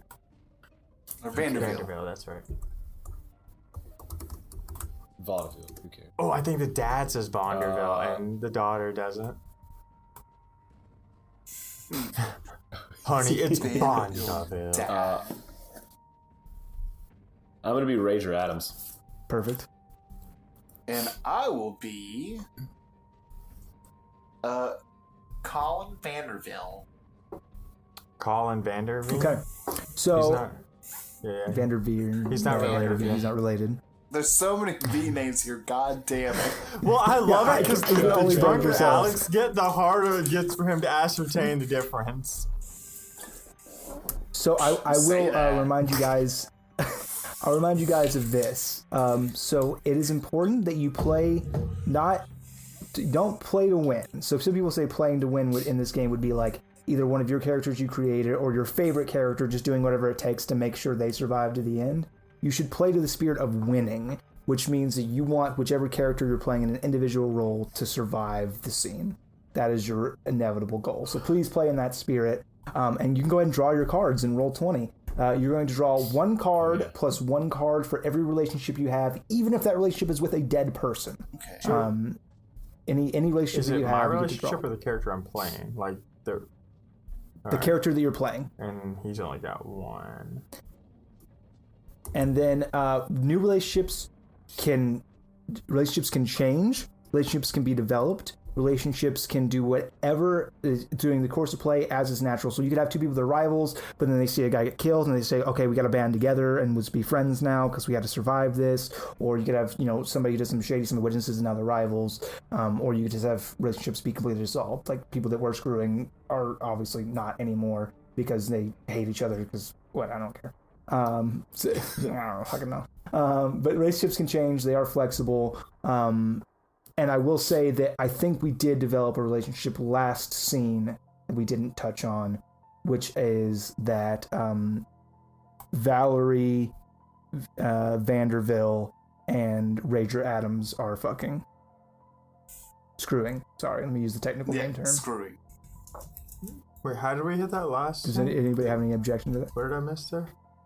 Well, because we talked about Victoria, and then because she's like showed up and it's like, oh, she's off getting pegged by Rager Adam. Did we not? Did I make that up? Yeah, that's. Is this my fanfic? I don't remember that happening. We talked about Daisy being away, and then we talked when the dad was talking to the golf cart. His daughter was making. Oh, yeah, okay, he's like, my daughter's safe, and she's off with. You. All right, now I'm with that. Yeah. No, I'm with that 100%. I just was like lost on that because it was such a like short like almost like a goof we did. I wasn't with you, but I'm in. Yeah, it was absolutely just a goof, but I think we should make the goofs real. Are we not? Okay. So we'll say that just to keep it interesting, just keep developing relationships. We'll say that what's her name, Valerie Vanderville, and they were in a friendship already, so we'll just change there from a friendship to screwing. They took it to the next level on Halloween night. Yeah, on Facebook, they are. It's complicated. They are official. It's complicated, but they are screwing. Yeah. Perfect. So you have your characters, yes? Yes. Yes. I don't want to do that. Please. I'm Colin. We go into free role play. Everybody has everybody drawn cards in Roll20? Yes. Yeah. Okay. And I will let you know when I strike. So please feel free to free role play. Colin, what's the procedure for something like this? Something like what? The heads on the tower, Colin. There's no procedure for this. We have to get the dean. Where is the dean, Colin? Good point. Rager, stop pouring a drink. We're talking about serious things. Bro, sorry, it's a party, bro, and I'm just getting really into So what it. I'm thinking is we have to get the heads down. So we should head to the clock tower. Yeah. Get your joke. I get head to the clock. See what you did there. It's not a joke. Are you guys sure those are heads up there?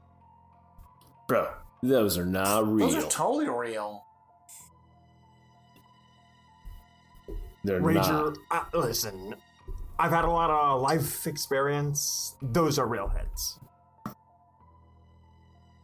You've had a lot of life experience seeing heads on a wall? You don't know what I've seen.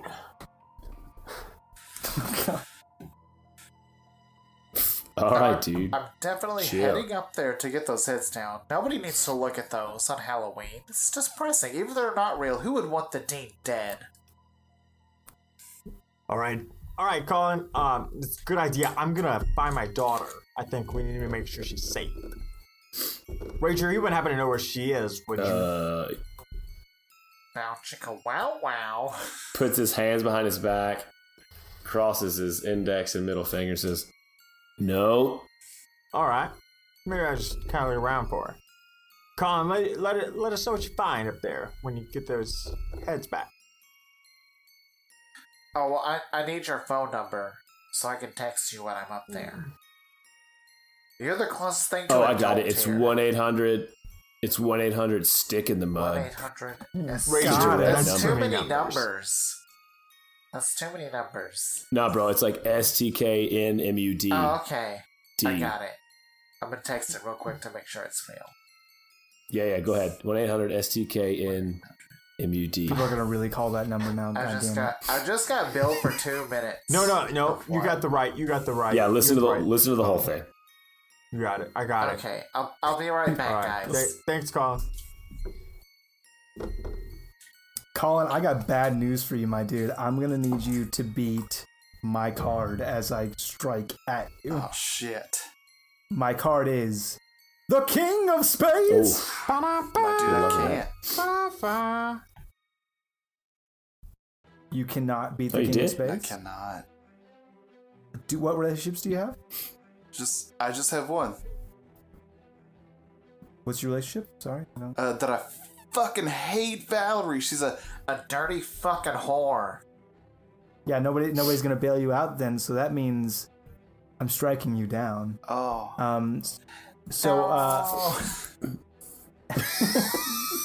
I think you're climbing the clock tower, and I think you got your phone out, as a camera, as a flashlight, because it's dark, and you're climbing the ladder, and eventually you get to the top, and you see these three heads, which are you can see at the back. There's been a large hole torn open from the back of the head and the skull, and there's a candle lit in there. Oh my god. And I think that as you get closer to examine to retrieve these heads, all the candles go out at once, and you feel the rough scratching on your neck of a rope. I can feel the rough scratching on my neck of a rope.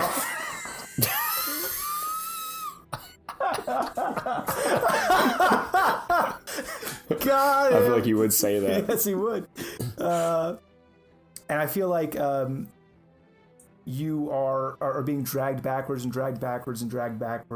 and you look up to see a man, a large, very large man, very bulky, probably weighs about 280 pounds of solid muscle, with a pumpkin, very cheap rubber pumpkin mask on his head, and he shoves you pretty much effortlessly down the large clock tower.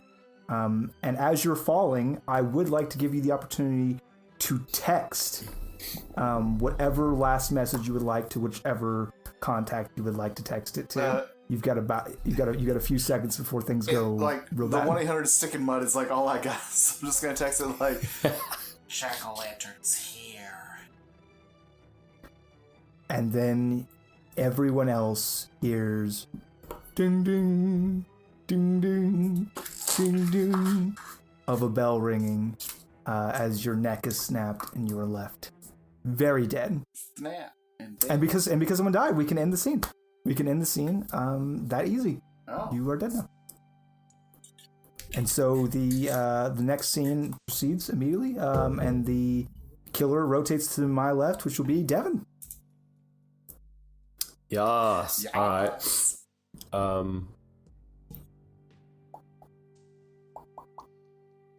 Oh, okay.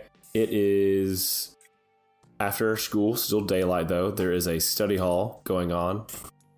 Maybe some smarter. Is this supposed to be at night? All of it's supposed to be all this is happening all in night. order. So the killer's already established. Party. So everything is now Oh. after 10:30. Yeah. Oh, so he's dead. Yeah, 'cause, I tried to set it up to where you could have like debate thing over here, a big beer party over here, like it's a big campus thing. Just Yeah, and anything that you want on the campus. Dude, okay. Yeah. Great. There is a stomp off between houses. There's a giant bonfire that's sort of in the center, in the middle of all of these sororities, whatever. It's like right in the middle where they do these pretty often, but they do a yearly stomp off. And so all the clubs are in their colors, whatever their colors are for their houses.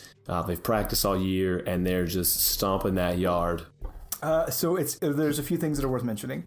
One, so you set the scene so you get a new addition, but we don't necessarily, if a character is already doing something else and they're out of that scene, you can still pick that character and you can either try to incorporate them scene, or it can just be multiple scenes occurring at once. And then it's worth mentioning that the stomp off still occurs because it is Halloween, and some people think that these heads are a gag, and some people didn't notice. We were too drunk, and the party continues. So not everyone is actively on high alert at this point in the story. There's a lot of people, a lot of stuff going I on. just thought That's the why the father stomp and the off is RA still would be the occurring. type to take it seriously. Yep. Yeah, absolutely. Perfect. No, Yes, yeah. No judgment at all. I just wanted to give, just so you guys knew you had that freedom to be like, okay, and then like a stomp off is happening, because that wouldn't typically, if everyone was on high alert, that event would likely be canceled. It would be postponed until Thanksgiving, as is in the bylaws of the university. So Dwayne, Alex, myself, we are player characters now. We get get those characters. Okay. Let's see. choose some people. Dude, I'm being Todd Merkel, who is just like super stoned to watch the dance off. Alex, who you feeling, dog? See, I would almost feel Rachel Adams, but I kind of took over Rachel Adams before. You can if you can be the same guy every turn if that makes you feel good. This is not about anything other than just having a fun, good time. So if you want to be Rager Adams, you be Rager Dog, Adams. I'm gonna be Rager Adams again because I have so much fun being fucking Macho Man. Whoa, Randy that's Dick Savage. Hugely. Well, that's Dick McHugely. No, it's not. Is Be it? Dick. Oh, then I want to be Dick Yes. Hugely. Yeah. Fuck it. Dick McHugely. Okay, I was gonna be Dick McHugely to your Rager Adams, but that's fine. Instead, I will be because Daisy. who could Oh, I be I other than Daisy know. Vanderchuck? Oh, of course.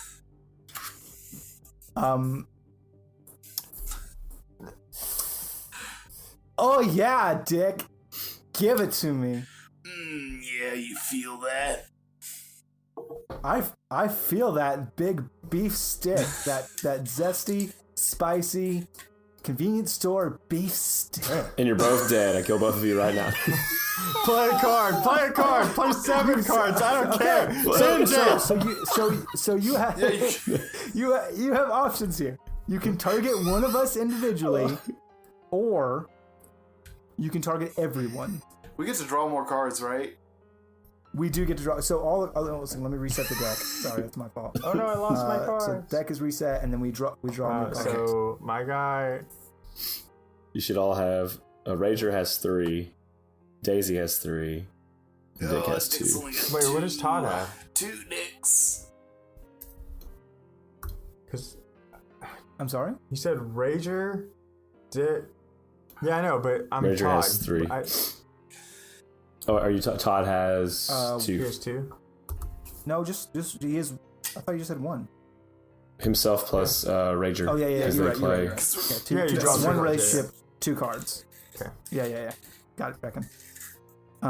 So you have options. You can, if you want to try to kill one of us, you can do that, and we can do cards, or you can do try to kill all of us at once, which is going to be difficult because we are fucking. Wait. Hold on, Devin. I got you. I think Todd stumbles into this room high as fuck. Whoa, brother. What are you doing in here? This is not Get out of the here, you dance burnt off, loser! but equal. Get out of here, nerd. This is the No, dance off, brother. You need to go downstairs. We're doing the horizontal monster mash, you plebe. Yeah, I know. I see that. Go on. I wish you did. That makes like one of us, you know? Todd, why don't you see yourself downstairs? Dude, I Dick, kind kick of his do ass. see Get him myself outta here. downstairs, you know?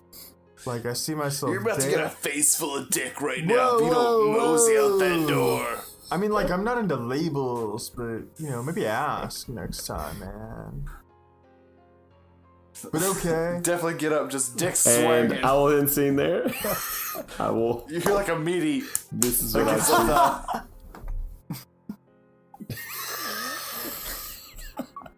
All right, so would I draw one card, draw or how one many? card. Is it one for each And of we you? gotta or- play to One beat card. Who you going Just try to after? beat it. All 3 of you, yeah. I All set of it us. up. All 3 of you. Oh, Take shit. them all. All right, draw. And play this one. Your card. Oh, no! Oh, it's the highest card in the game. well. You know what? I'm gonna take one for my lady love. Yeah, he doesn't do anything. Can't, right? You just, No, you're all dead. so one person is going to survive this, and it's whoever plays the highest card. Oh, Okay. Oh, there's always one survivor. Sorry, dog. Bloody two beats tens. black. But So my 10 of hearts puts me as the survivor. So now you narrate the scene, Devin, knowing that Daisy is the survivor. Daisy Vanderchuck is the sole survivor, Okay. and Dick So this is what happens. McHugely. Dude, Dick McHugely and Todd Merkel down in one go. Well, and the worst part is That's what you get for having Dick is sex. like straight up naked when he dies. Yeah, with an erect penis. Yeah. So Daisy gets her clothes on. She gets stressed because this altercation's about to go down because Todd is just too reflective to understand what's going on, and Dick is mad about the situation to get interrupted from. So Daisy she gathers her clothes, she throws them on, gets downstairs. Where are you going? And as Todd, I have to, because you did say that you're killing all of us. You have to attempt to kill all of us. So Daisy can't just escape this. So she's not going to go away unscathed. So the idea is that like one person has to survive each scene, but when you target everyone and you succeed, they are a bloody, battered survivor, and they get what's called survivor points, which I'll get into in a minute. Cool. Okay, so what's going to happen then is as she's getting dressed then, the two are kind of like Dick is in Todd's face, like trying to push him out of the room. Todd's still not getting Todd, it. No, hey man. Jack-o'-lantern will Todd, chill out. I'm really glad that we brought the highbrow humor into this fucking episode. Yeah, we really did. Jack-o'-lantern will come out of the closet. He will grab both of them and shove them, shattering the window. Shattering the window. He will then grab a piece of the jagged glass that remains from the window, break it off into his hand, and turn. And so as Valerie hears that, Daisy hears that, she turns and screams. Obviously, it's a very frightening scene for her.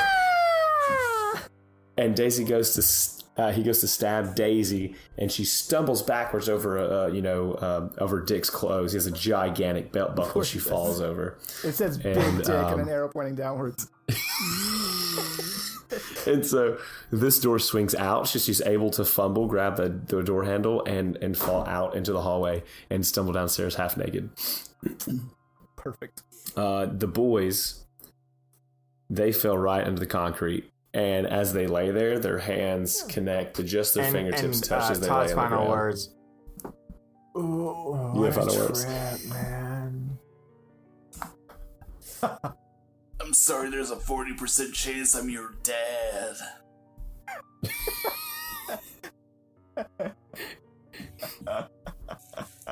Statistically speaking.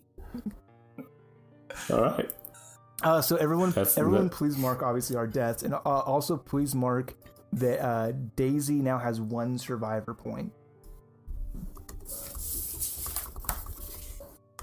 And so what that is, just so you're tracking, is for each number of survivor points that you have, every time you survive a scene, you can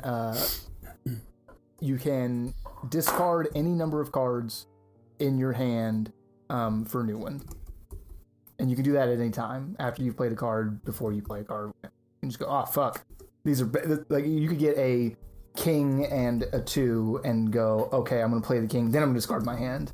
Because you want to get rid of the 2, obviously, but you want to keep the king. So it's kind of up to you when you discard, but it's a powerful, potent power that you're going to get. So whenever you play Daisy. Cool.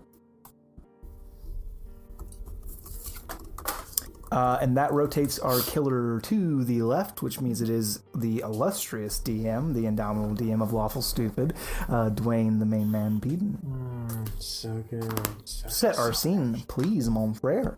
Oh, man. All right, got it. So this, like every other Halloween for George A. Romero's University, is the annual Spooky Dodgeball Championship game between all the frats. And of course, by a combination of bye weeks and sheer luck, Lambda plays Kappa Kappa Moo. Yeah, Moo. Kappa Kappa Moo.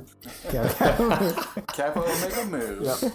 And that's the scene, is there's this crazy dodgeball game about to go down. I would like to go ahead and throw my hat into the race as, I don't want to be a Vanderchuck. I thought a Vanderchuck could be there cheering him on, but I don't want that. I will be Daisy has quickly gotten over her near-death experience. So here's the weird thing: is Wager Adams is the only college student male left. Otherwise, it's Victor Vanderbilt. Why is he here? Why is he no, here? I'm going to be Olivia Smith. Okay. I'm going to be Olivia Smith, who has somehow worked her way into this game. You think she subbed in for Lambda? For the RA? I think that that there was like some weird bylaw like we need 2 more competitors to be able to compete, and she was like, I'll do it, and me. Yeah, we'll count that. That's fine. Yeah, fine. I'm gonna be Valerie Vanderbilt. I'm gonna be Victor. Dad, Okay. I have to. let me live my life. Dude, so when you speak that way, all I hear is no, Space Jimmy Fallon. Princess, Yeah. Lumpy Space Princess from Adventure Time. Yeah, that's fine. No, That's all that fan, I matters got in life. great locks. Girl. I'm a special lump princess. Well, if no one else is competing in the dodgeball tournament, I'll go ahead and say that Olivia stands victorious. 2 dodgeballs in hand over the crumpled, weeping body of Rager Adams as she has bludgeoned him black and blue with dodgeballs. Just a tornado of fury on the dodgeball court. Adams, how could you do this? You're supposed to be my big man protector. I don't. Just 2 of them. We are the champions, my friend. Shut up! Okay. Honey, are we sure we want to go up against this girl? What are you talking about? We're not even a team yet. You don't even go to this school. Honey, we're always a team. Always a team. You know, ever since your mother left, it's just me and you. Mom left 3 weeks ago because you won't leave this college. Please go home to her. Well, you know, you gotta live your own life. Yes, I have to live my own life. We're living our best life. Living a life together, Dad. You have to go home to Mom. Wink. Wink. Your mom left. I don't even know where she's at. She didn't leave I'll until go home 3 to an weeks empty because house. you won't leave. Just go home. You have marketing to do in the market, okay? Well, you know what? I'm talking to the dean about being a professor here so we can be together all the time. That's insane. Well, anyways, let's win this for Lambda. You're and not call it a even night. in What that do you say? fraternity, Dad. You can prove that. Dwayne, I have to say at this point, you are the referee as well. So if you will allow this old man to play dodgeball. Ref, come on. You know, I was just here a long time ago. Like, Gar, you graduate.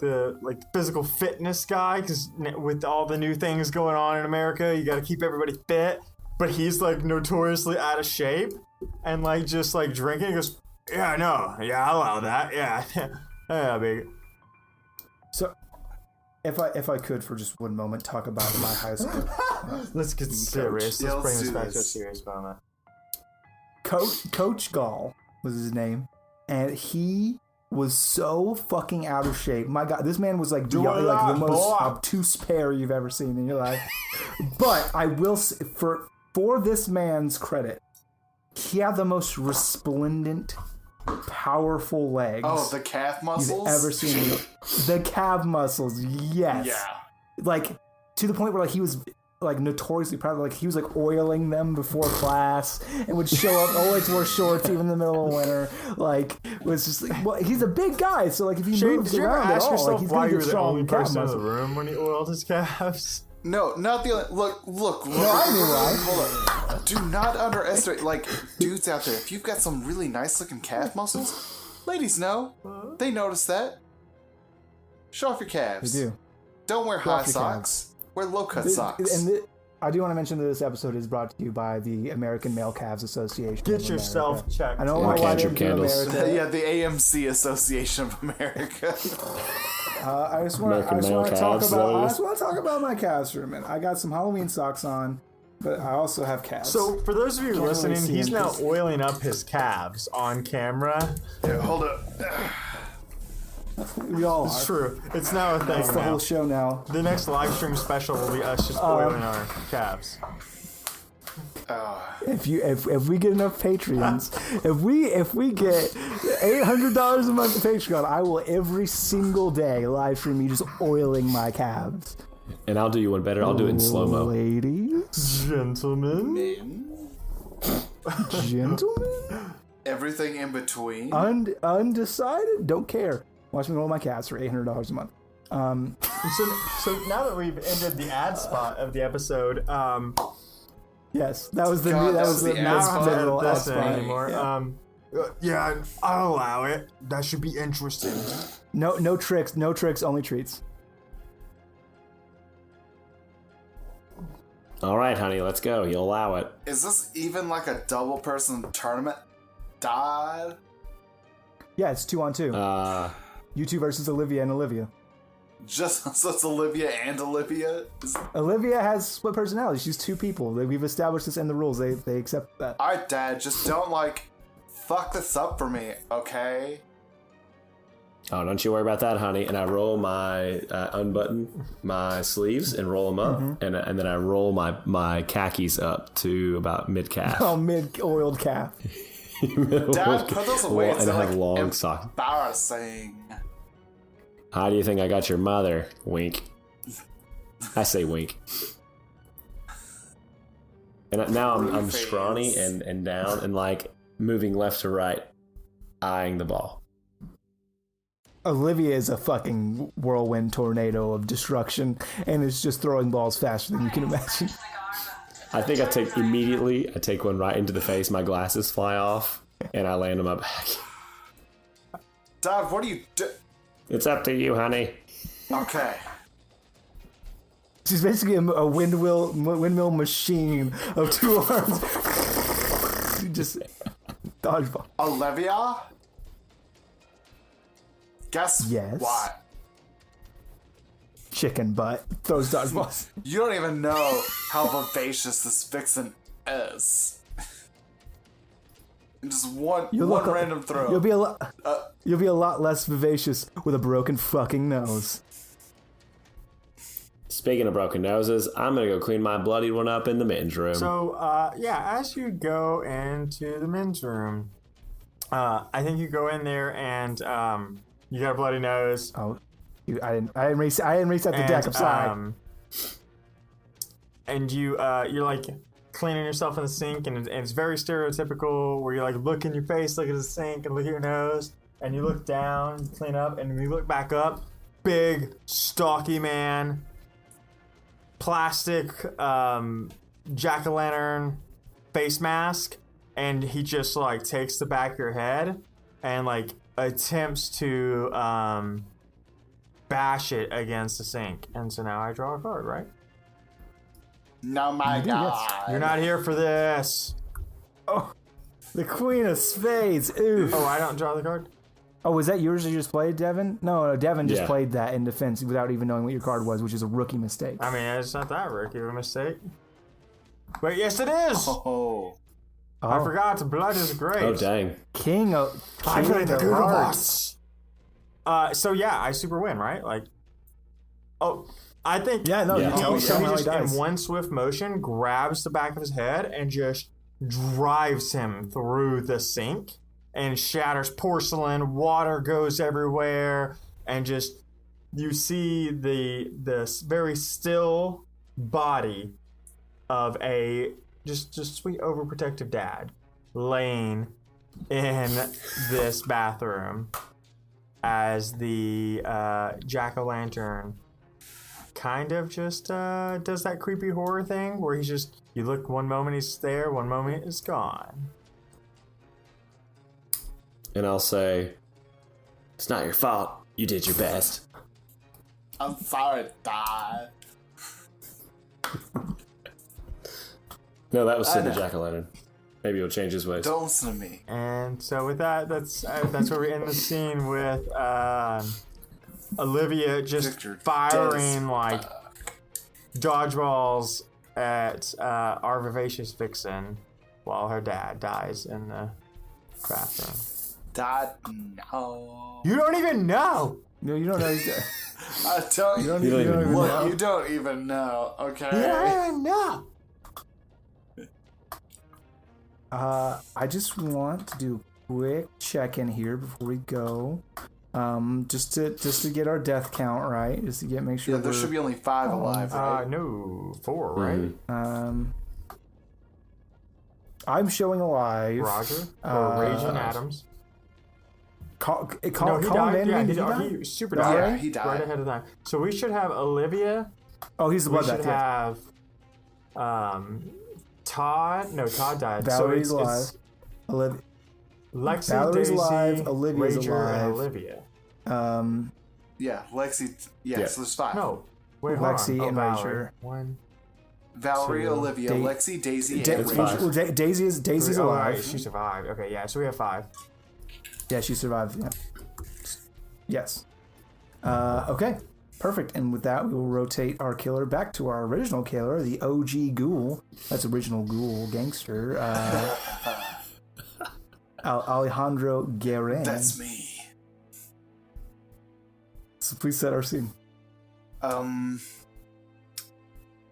After the dodgeball tournament becomes the feast, where everyone has made terrible fucking Halloween food. You've got like fucking mummy hot dogs and, you know, the fucking like Candy corn on the candy cob. corn on the cob, fucking red velvet cake, cinnamon rolls that look like guts in a pan. It's actually delicious and the best thing to pick on this whole spread. But it's the midnight feast. I will That happens at 8 step o'clock. into. Well, 10:30 is established when the killings began. So Okay, then it's 11. Or maybe it happened today and our scene is just several hours later. So it's like slim pickings. Decide amongst yourselves. I will step into the skin of Rager Adams. I will play our near-death victim Daisy. And I'll play Valerie. Yas.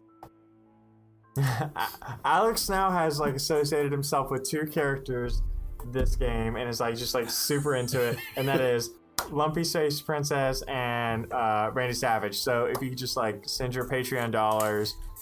Dude, they're so much fun. Like, if I can just do a whole campaign where I'm Randy Savage, aka Rowan's Scott's gonna campaign get where like I'm fucking Randy like Savage. knocked out and then wake up as Randy Savage. Snap into a beast of wind. Yeah. Just when you think you're safe, you're not. Please you did. set our. Oh, you set the scene. It's the Midnight Feast. I'm Rager Daisy, Adams. Who are you our doing? survivor. And Devin is Valerie. Valerie Vandrow. Rager, there's some guy here killing everyone. The only thing I'm killing is this party, bro. I went Dick McHughley. The only thing I'm killing. No, Is it's this not hard? a joke. It's not a Halloween thing. He Todd and Dick are dead. Todd was always dead because he didn't know how to party, which means he didn't know how to live. Yeah, Todd. No, he's you guys aren't dead. listening. There's someone going around killing people. It's real. It's Halloween. People are like pretending it's to kill not a people. joke. No, so, not die. It's not a joke. Listen, Daisy. I was in French class, and I learned something.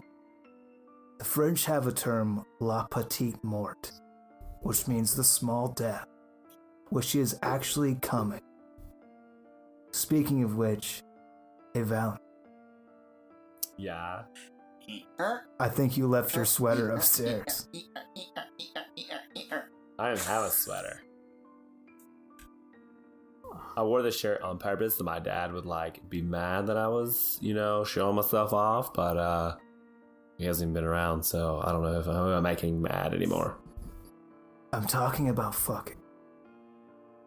Whoa. I think Daisy slams like 3 or 4 shots. Just fuck it. I'll go get my sweater, Rager. All right. No one's gonna believe me. But you didn't have a sweater either. Shut up. Rager takes Daisy upstairs to comfort her. His wiener. Fine, this party's a bust. I anyways. would like to go ahead and add the attribute screwing to our characters. Oh, Rager and Daisy? Rager and Daisy, yeah. And as you're screwing, you'll be attempted to be murdered. But we do get to draw. We do get to draw an extra card. All right. You take your extra card. I'll give you that. But also, I'll give you death. What is the you horny teenagers? So Daisy has. I'm sorry. Well, I know she's Plus a survivor point. Daisy has a survivor I'm point. trying to think of all of her relationships. So she has Yeah. 4 now. So she has Dick McHughley screwing, even though he's dead, she still keeps it. She has Daisy and Lexi are friends, and she has now That's right. All Rager screwing. And then you also can discard at any time you want. You can discard all of your cards and draw replacements. So Alex, if you would please, are you trying to kill? You can either try to kill one of us or all of us. I'm trying to kill all of you. Okay, so what it looks like is then I would be like, I got it now. Like, oh my gosh, I know exactly what he's talking about. So I'll go upstairs and say, Rager, how could you? And she's like banging on the door while I'm trying to get my fuck on. Boom, I played that. It's my attempt to kill you. Yeah, I will play this in response. I will. How do I discard my cards? Oh, let me draw my. Just draw new ones and don't count so the I'm gonna old use ones. my survivor guild. This way to do Draw it. 4 more. Okay. What did you? Oh wait, the Jack of Diamonds is the original. Oh, I need to draw another because I drew Joker. Wait, so who's this who right now? I'm the Jack of Diamonds. So I'm the Queen of Hearts. Boom, baby. Ooh, King of Diamonds. Daisy is a survivor. So mine, I'm gonna play mine. Because Rager's being such a jerk, I'm gonna play it against him in favor of. Is that how that works? Or I guess because he saves all 3 of us, right? His king, or is it just save him? You're screwing, so you can play for or against. Okay, and it's against Rager. Whoa. You played the Queen of Diamonds? Oof. Well, you still have to play to survive because he's killing all of us. Oh, well then I'll play mine to save me.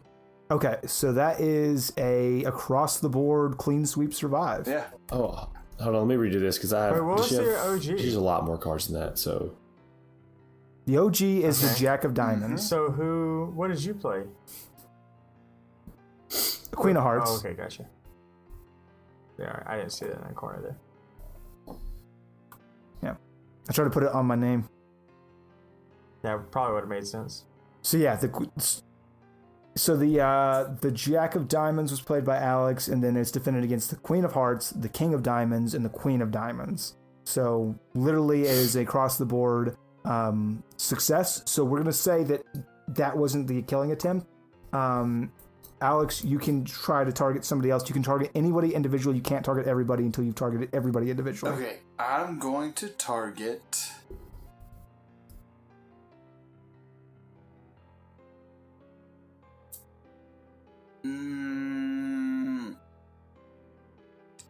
Valerie. Okay, and you just draw a new card. Okay. And play whatever it is. You just always just draw one new card.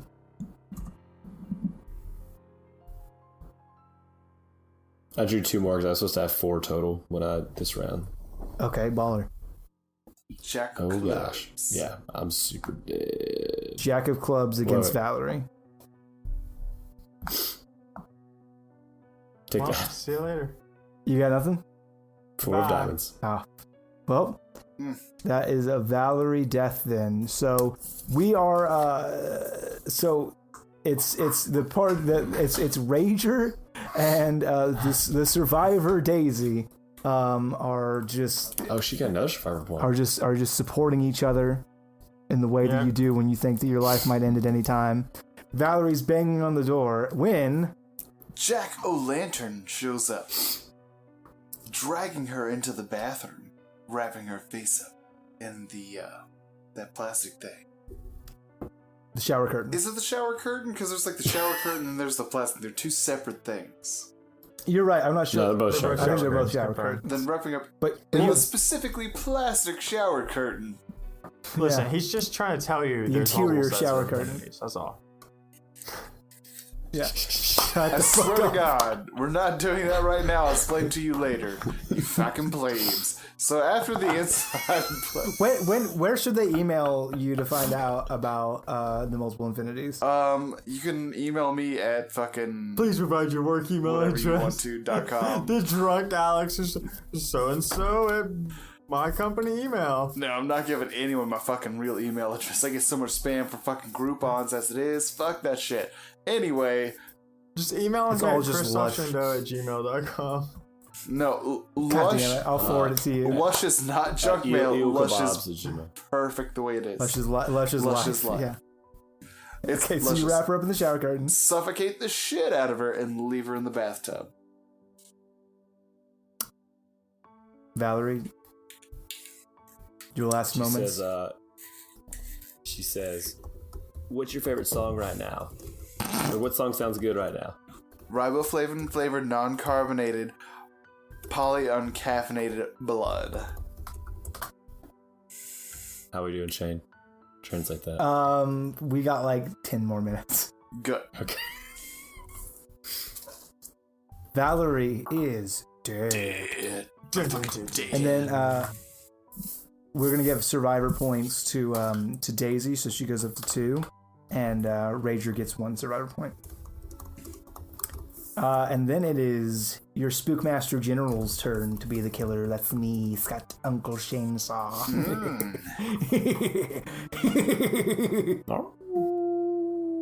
That's a wolf one. And I will set the stage of the police arrived. But everyone thinks they're just people in police officer costumes and are ignoring them as they try to conduct an investigation. Alright, I'm playing Lexi.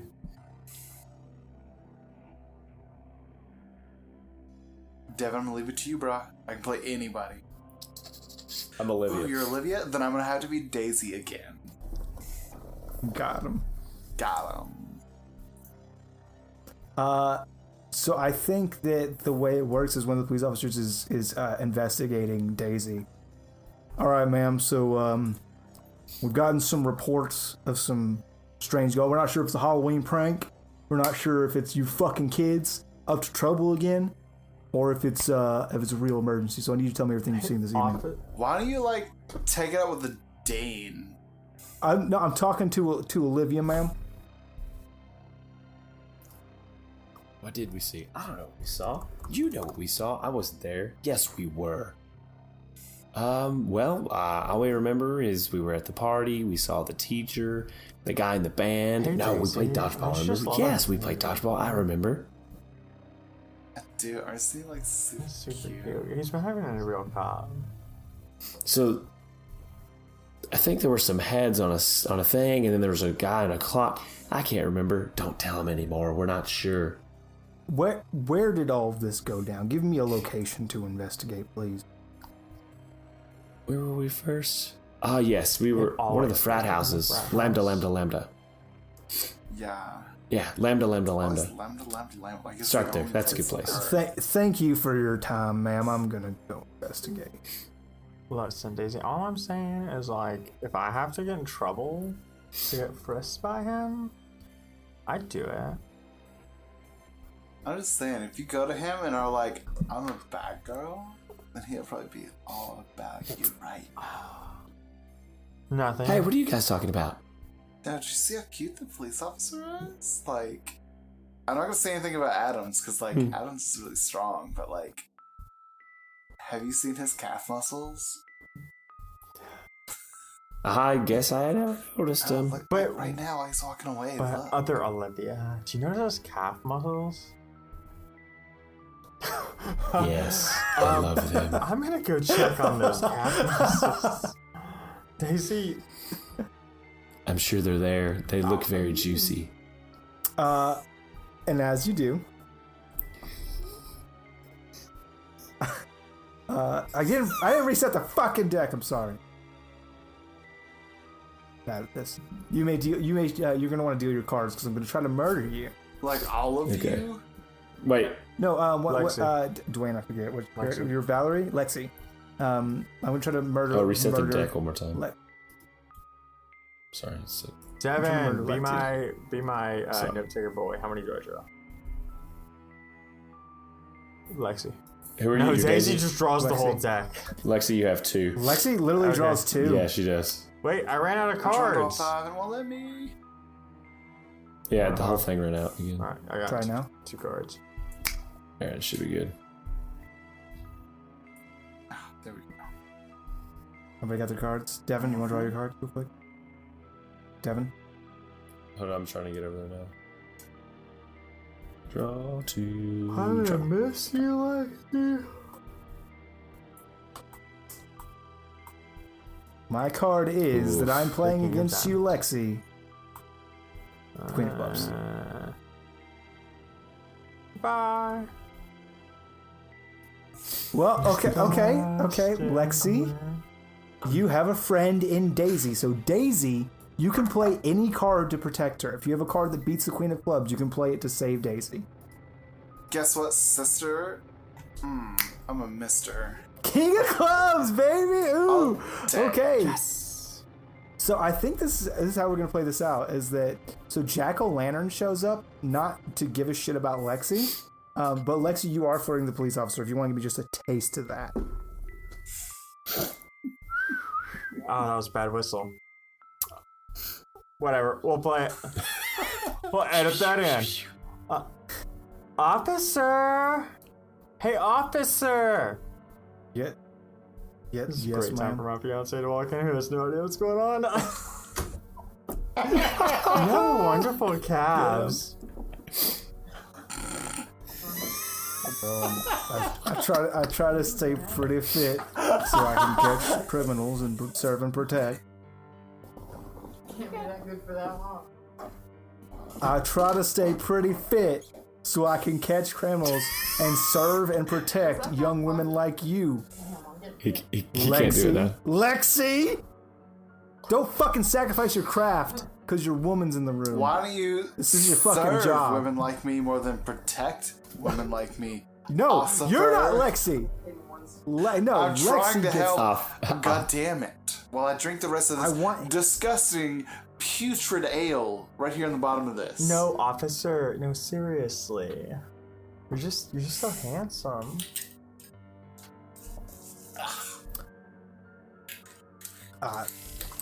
Ma'am, I am on official business right now. I'm trying to conduct Oh, it can an be official. investigation.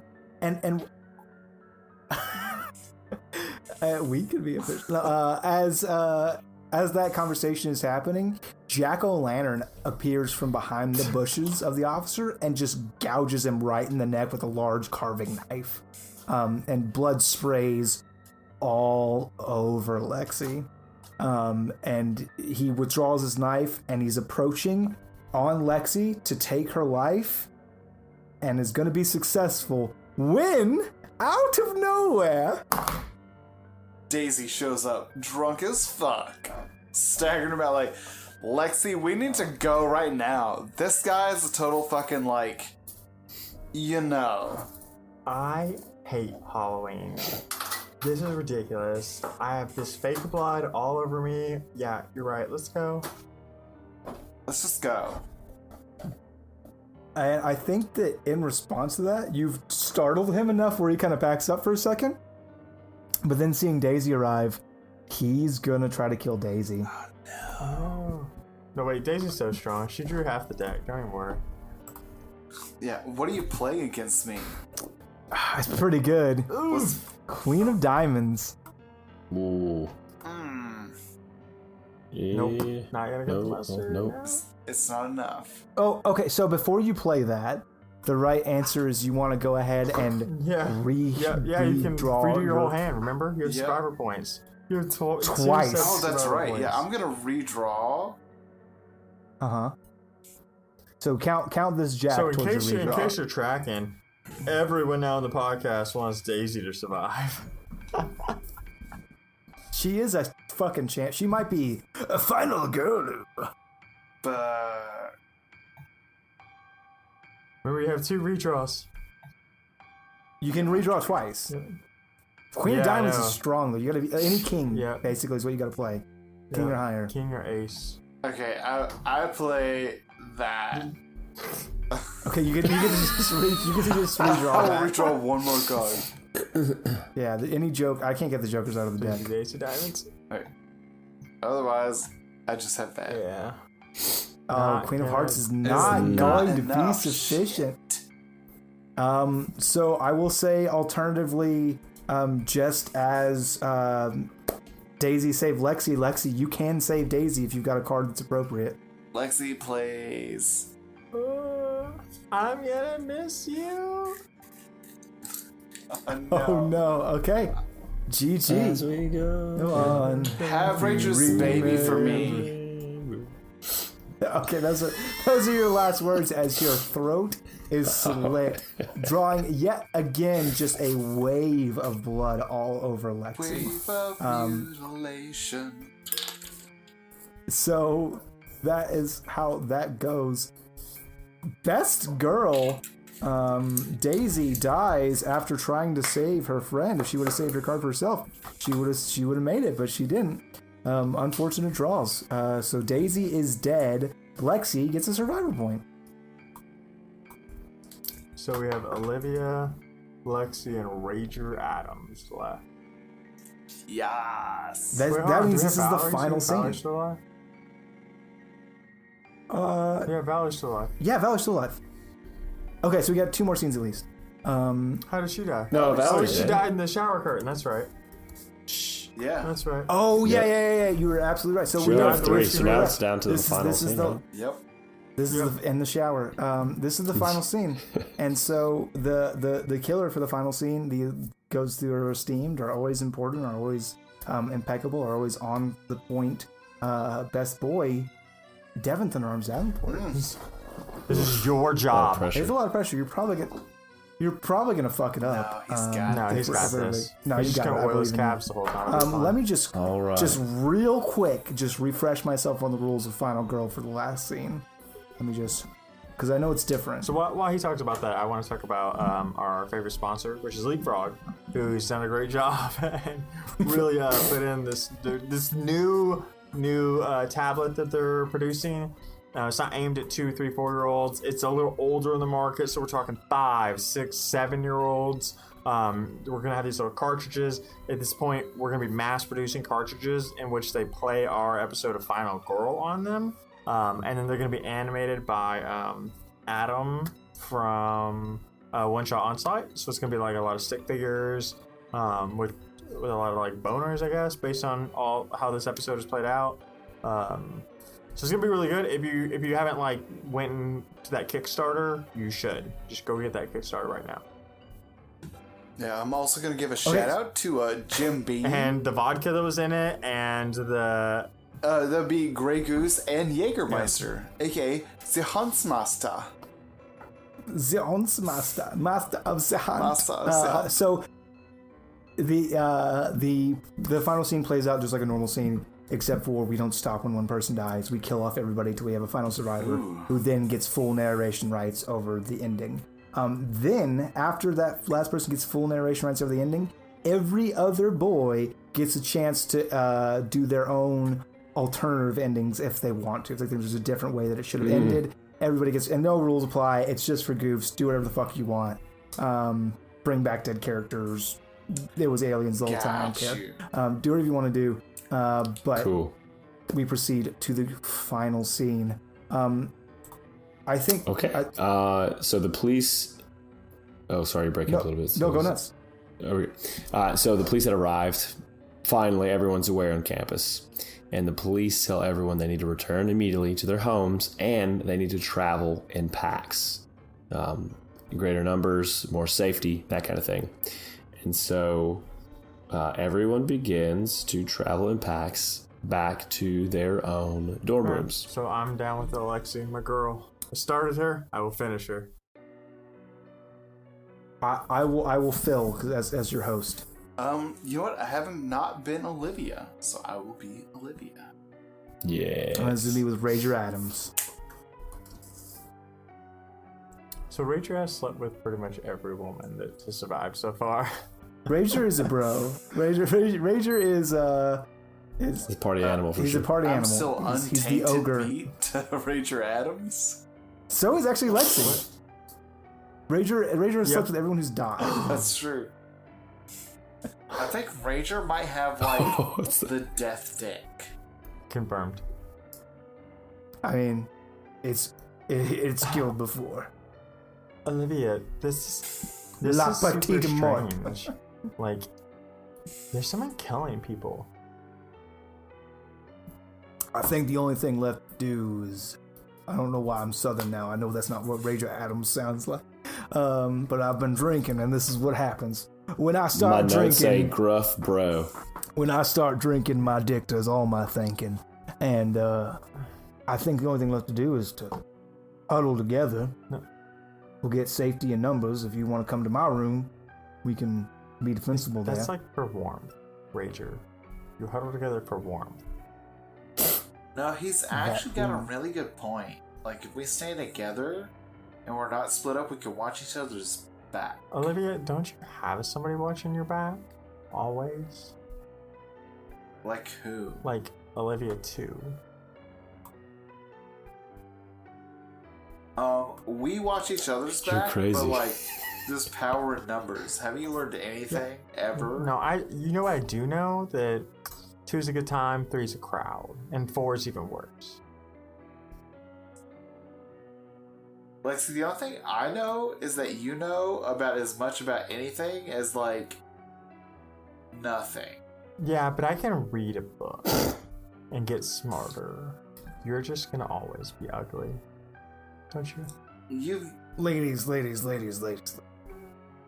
Everyone's beautiful in the eyes of our Lord. Rager Adams. Ranger, will you carry me to like the dorm?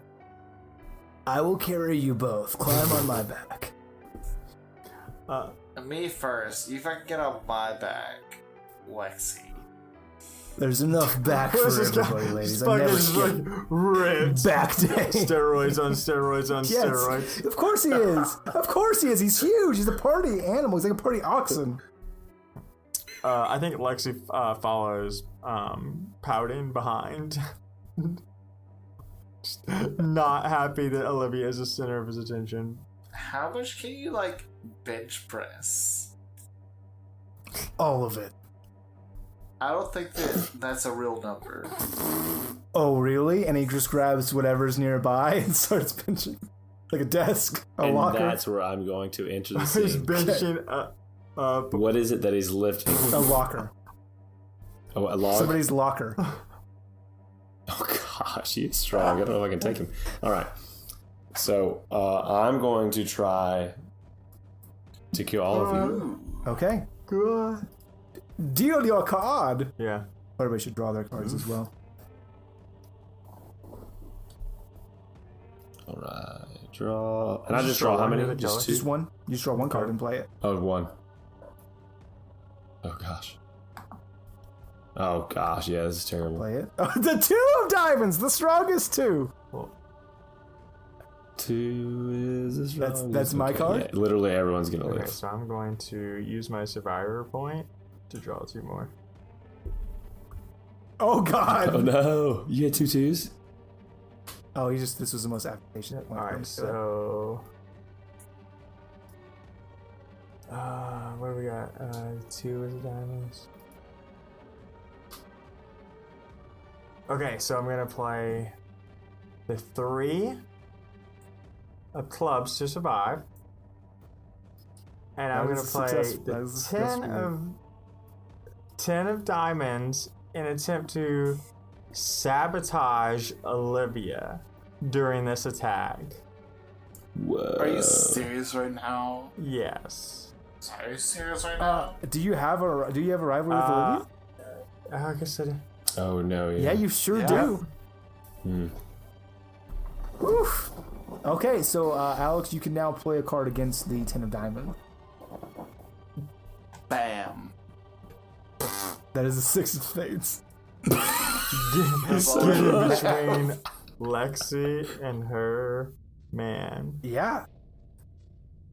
So that is the end of. So describe how in this confrontation, invariably Olivia dies, Devin. Okay, so as they're there and they think that they're safe, I'm going to pick the locker up. The door swings open. I push her inside of it, shut it, and break it over my knee. Okay, well, bear in mind the only reason you were successful is because how does Lexi play into this? Lexi, because she's the one who sabotaged. Okay, so as Rager is wait. oh gosh, let's see how we do this. Okay, because I can offer suggestions. Wait. So please, yes. Rager's benching this, no problem, and Lexi's like, maybe if you got in the locker, it would be a harder bench, you know? Yes. All right. So I'm gonna take. So what's gonna happen is the bring guy it. watches. Go ahead and bring it. Everybody go. I don't give a shit. I'm fucking strong. Hold on. Sorry. Sick and funny. So the guys, the jack-o'-lantern is going to come over because you've already prepared his prey for him. And there are these like for the football game, there's these defense signs everywhere, right? But these are solid, like the metal. They're made in the sheet metal fucking class. Yes, so I just pick it up where the front of the locker has, I would think, the holes in it, and just decapitator. Sit down on top of that. No. Skewered. So Olivia is gone. Do we have any last words from Olivia? Help us. You don't even know. Every character that Alex has played has been this. Look, my notes say nasal bitch. You're not. That's all I got. Very disrespectful way to be talking about these women. Perfect. Okay, so your spree does not end there, Devin, because you have to kill all but one here. So please proceed. Lexi or Rager. Do I just pick one, or does it because you cards? can't do everyone because you've already done everyone. So you have to pick either Lexi or Rager. Oh, and I have to redraw, right? Yeah. Okay, so we're gonna go Rager. Bring it. I'm very strong. Do I draw more cards, or are we playing off of what we had? Nope, your cards are the same. Yep.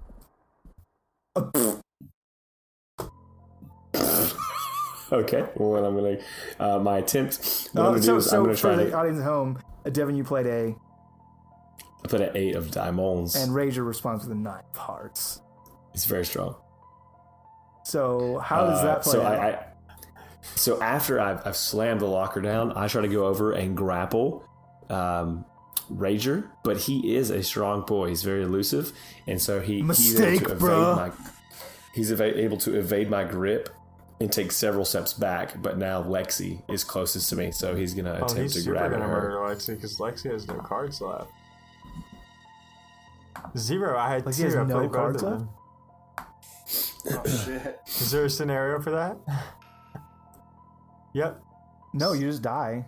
Unless somebody can play a card to save you, which let me look at my cards real quick. No, I want to live to eat a dick. Goodbye. No. Okay.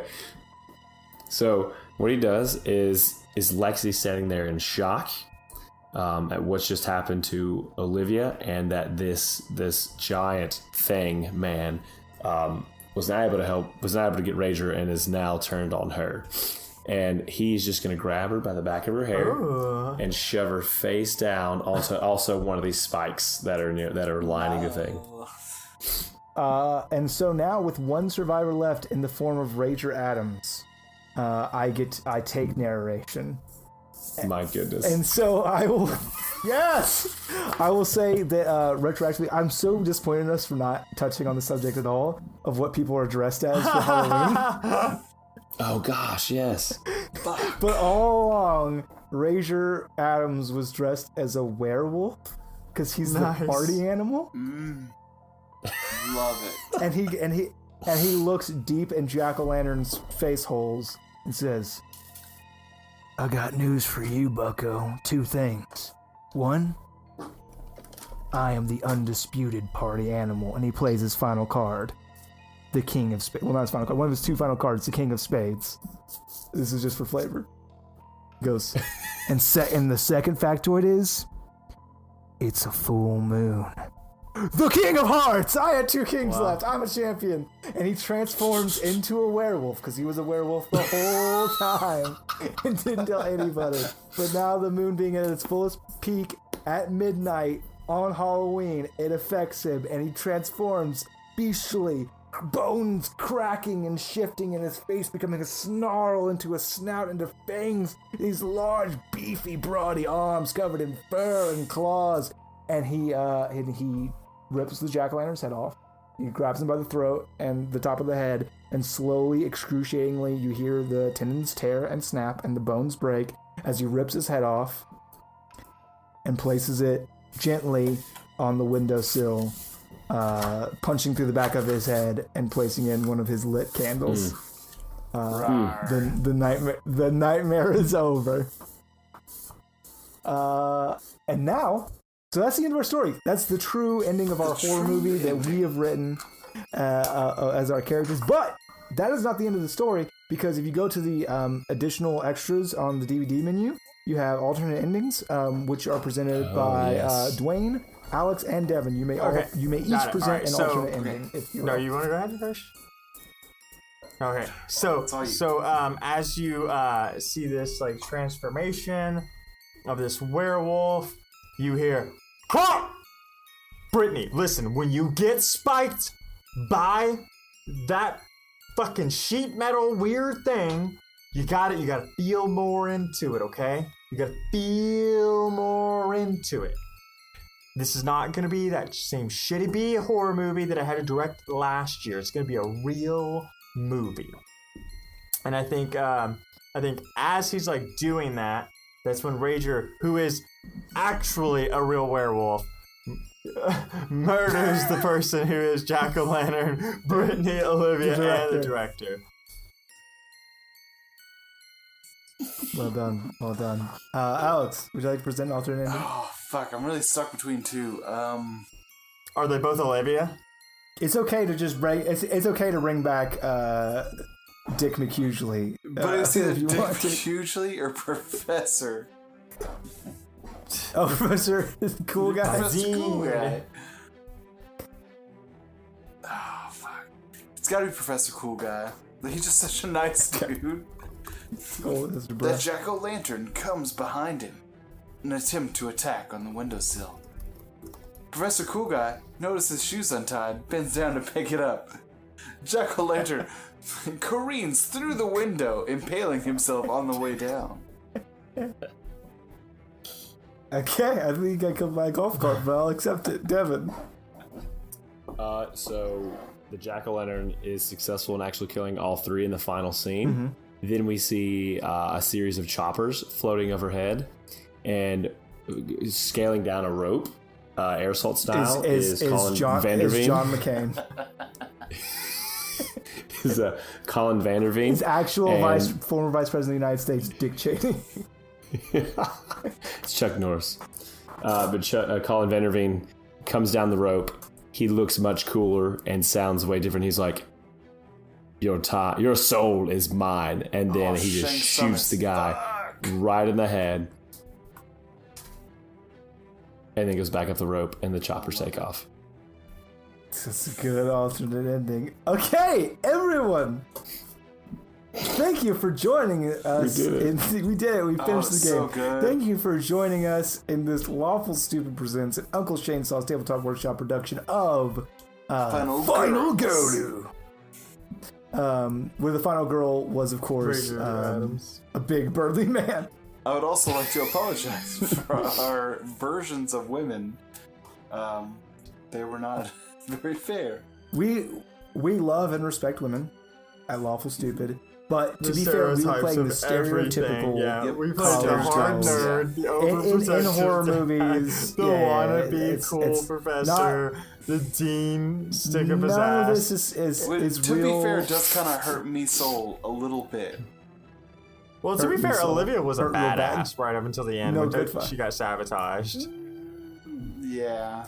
Yes, true. So please don't. There's no political commentary here. Well, except for we all want to point out that Dick Cheney. I don't want to. Dick Cheney's a real hero. Dick Cheney at all. Dick McHughley Cheney. As we know this was his rise. He later becomes president. That was the final ending. He learns from his mistakes. I'm gonna shoot you with a shotgun in the face and call it a hunting accident, because I'm Big Dick McHughley Cheney. You disrespect Look me. at my belt buckle. What you said about Maria is what really made me mad. Really ticked me off, got me hot under the collar, real bothered, brother. So thank you so much for joining us for this production. We hope you have the happiest of Halloweens. We hope that you have many tricks, but many more treats in the year to come. Signing off is Scott. Uncle Shainsaw is Devin. Thunder Arms Davenport. Thank you. Is Dwayne. Alex. I drank all of this bottle of weird shit. Gratuitous drinking and gore. I think that's his name from now on. Alex, I drank this bottle of weird shit. Yeah. Look, it's all We love you so very much. We do love you. We had 10 so minutes much of for his joining sobriety us. 30 minutes ago. Yeah, I apologize for that. But thank you all so much for listening. I hope you enjoyed all of our shenanigans and the Final Girls. It was really great. For me, that's better for really us than fun. 10 Candles because of our bag. Just in our wheelhouse. Yeah. For funs. Thank you for joining us. Stay spooky. Stay spooky.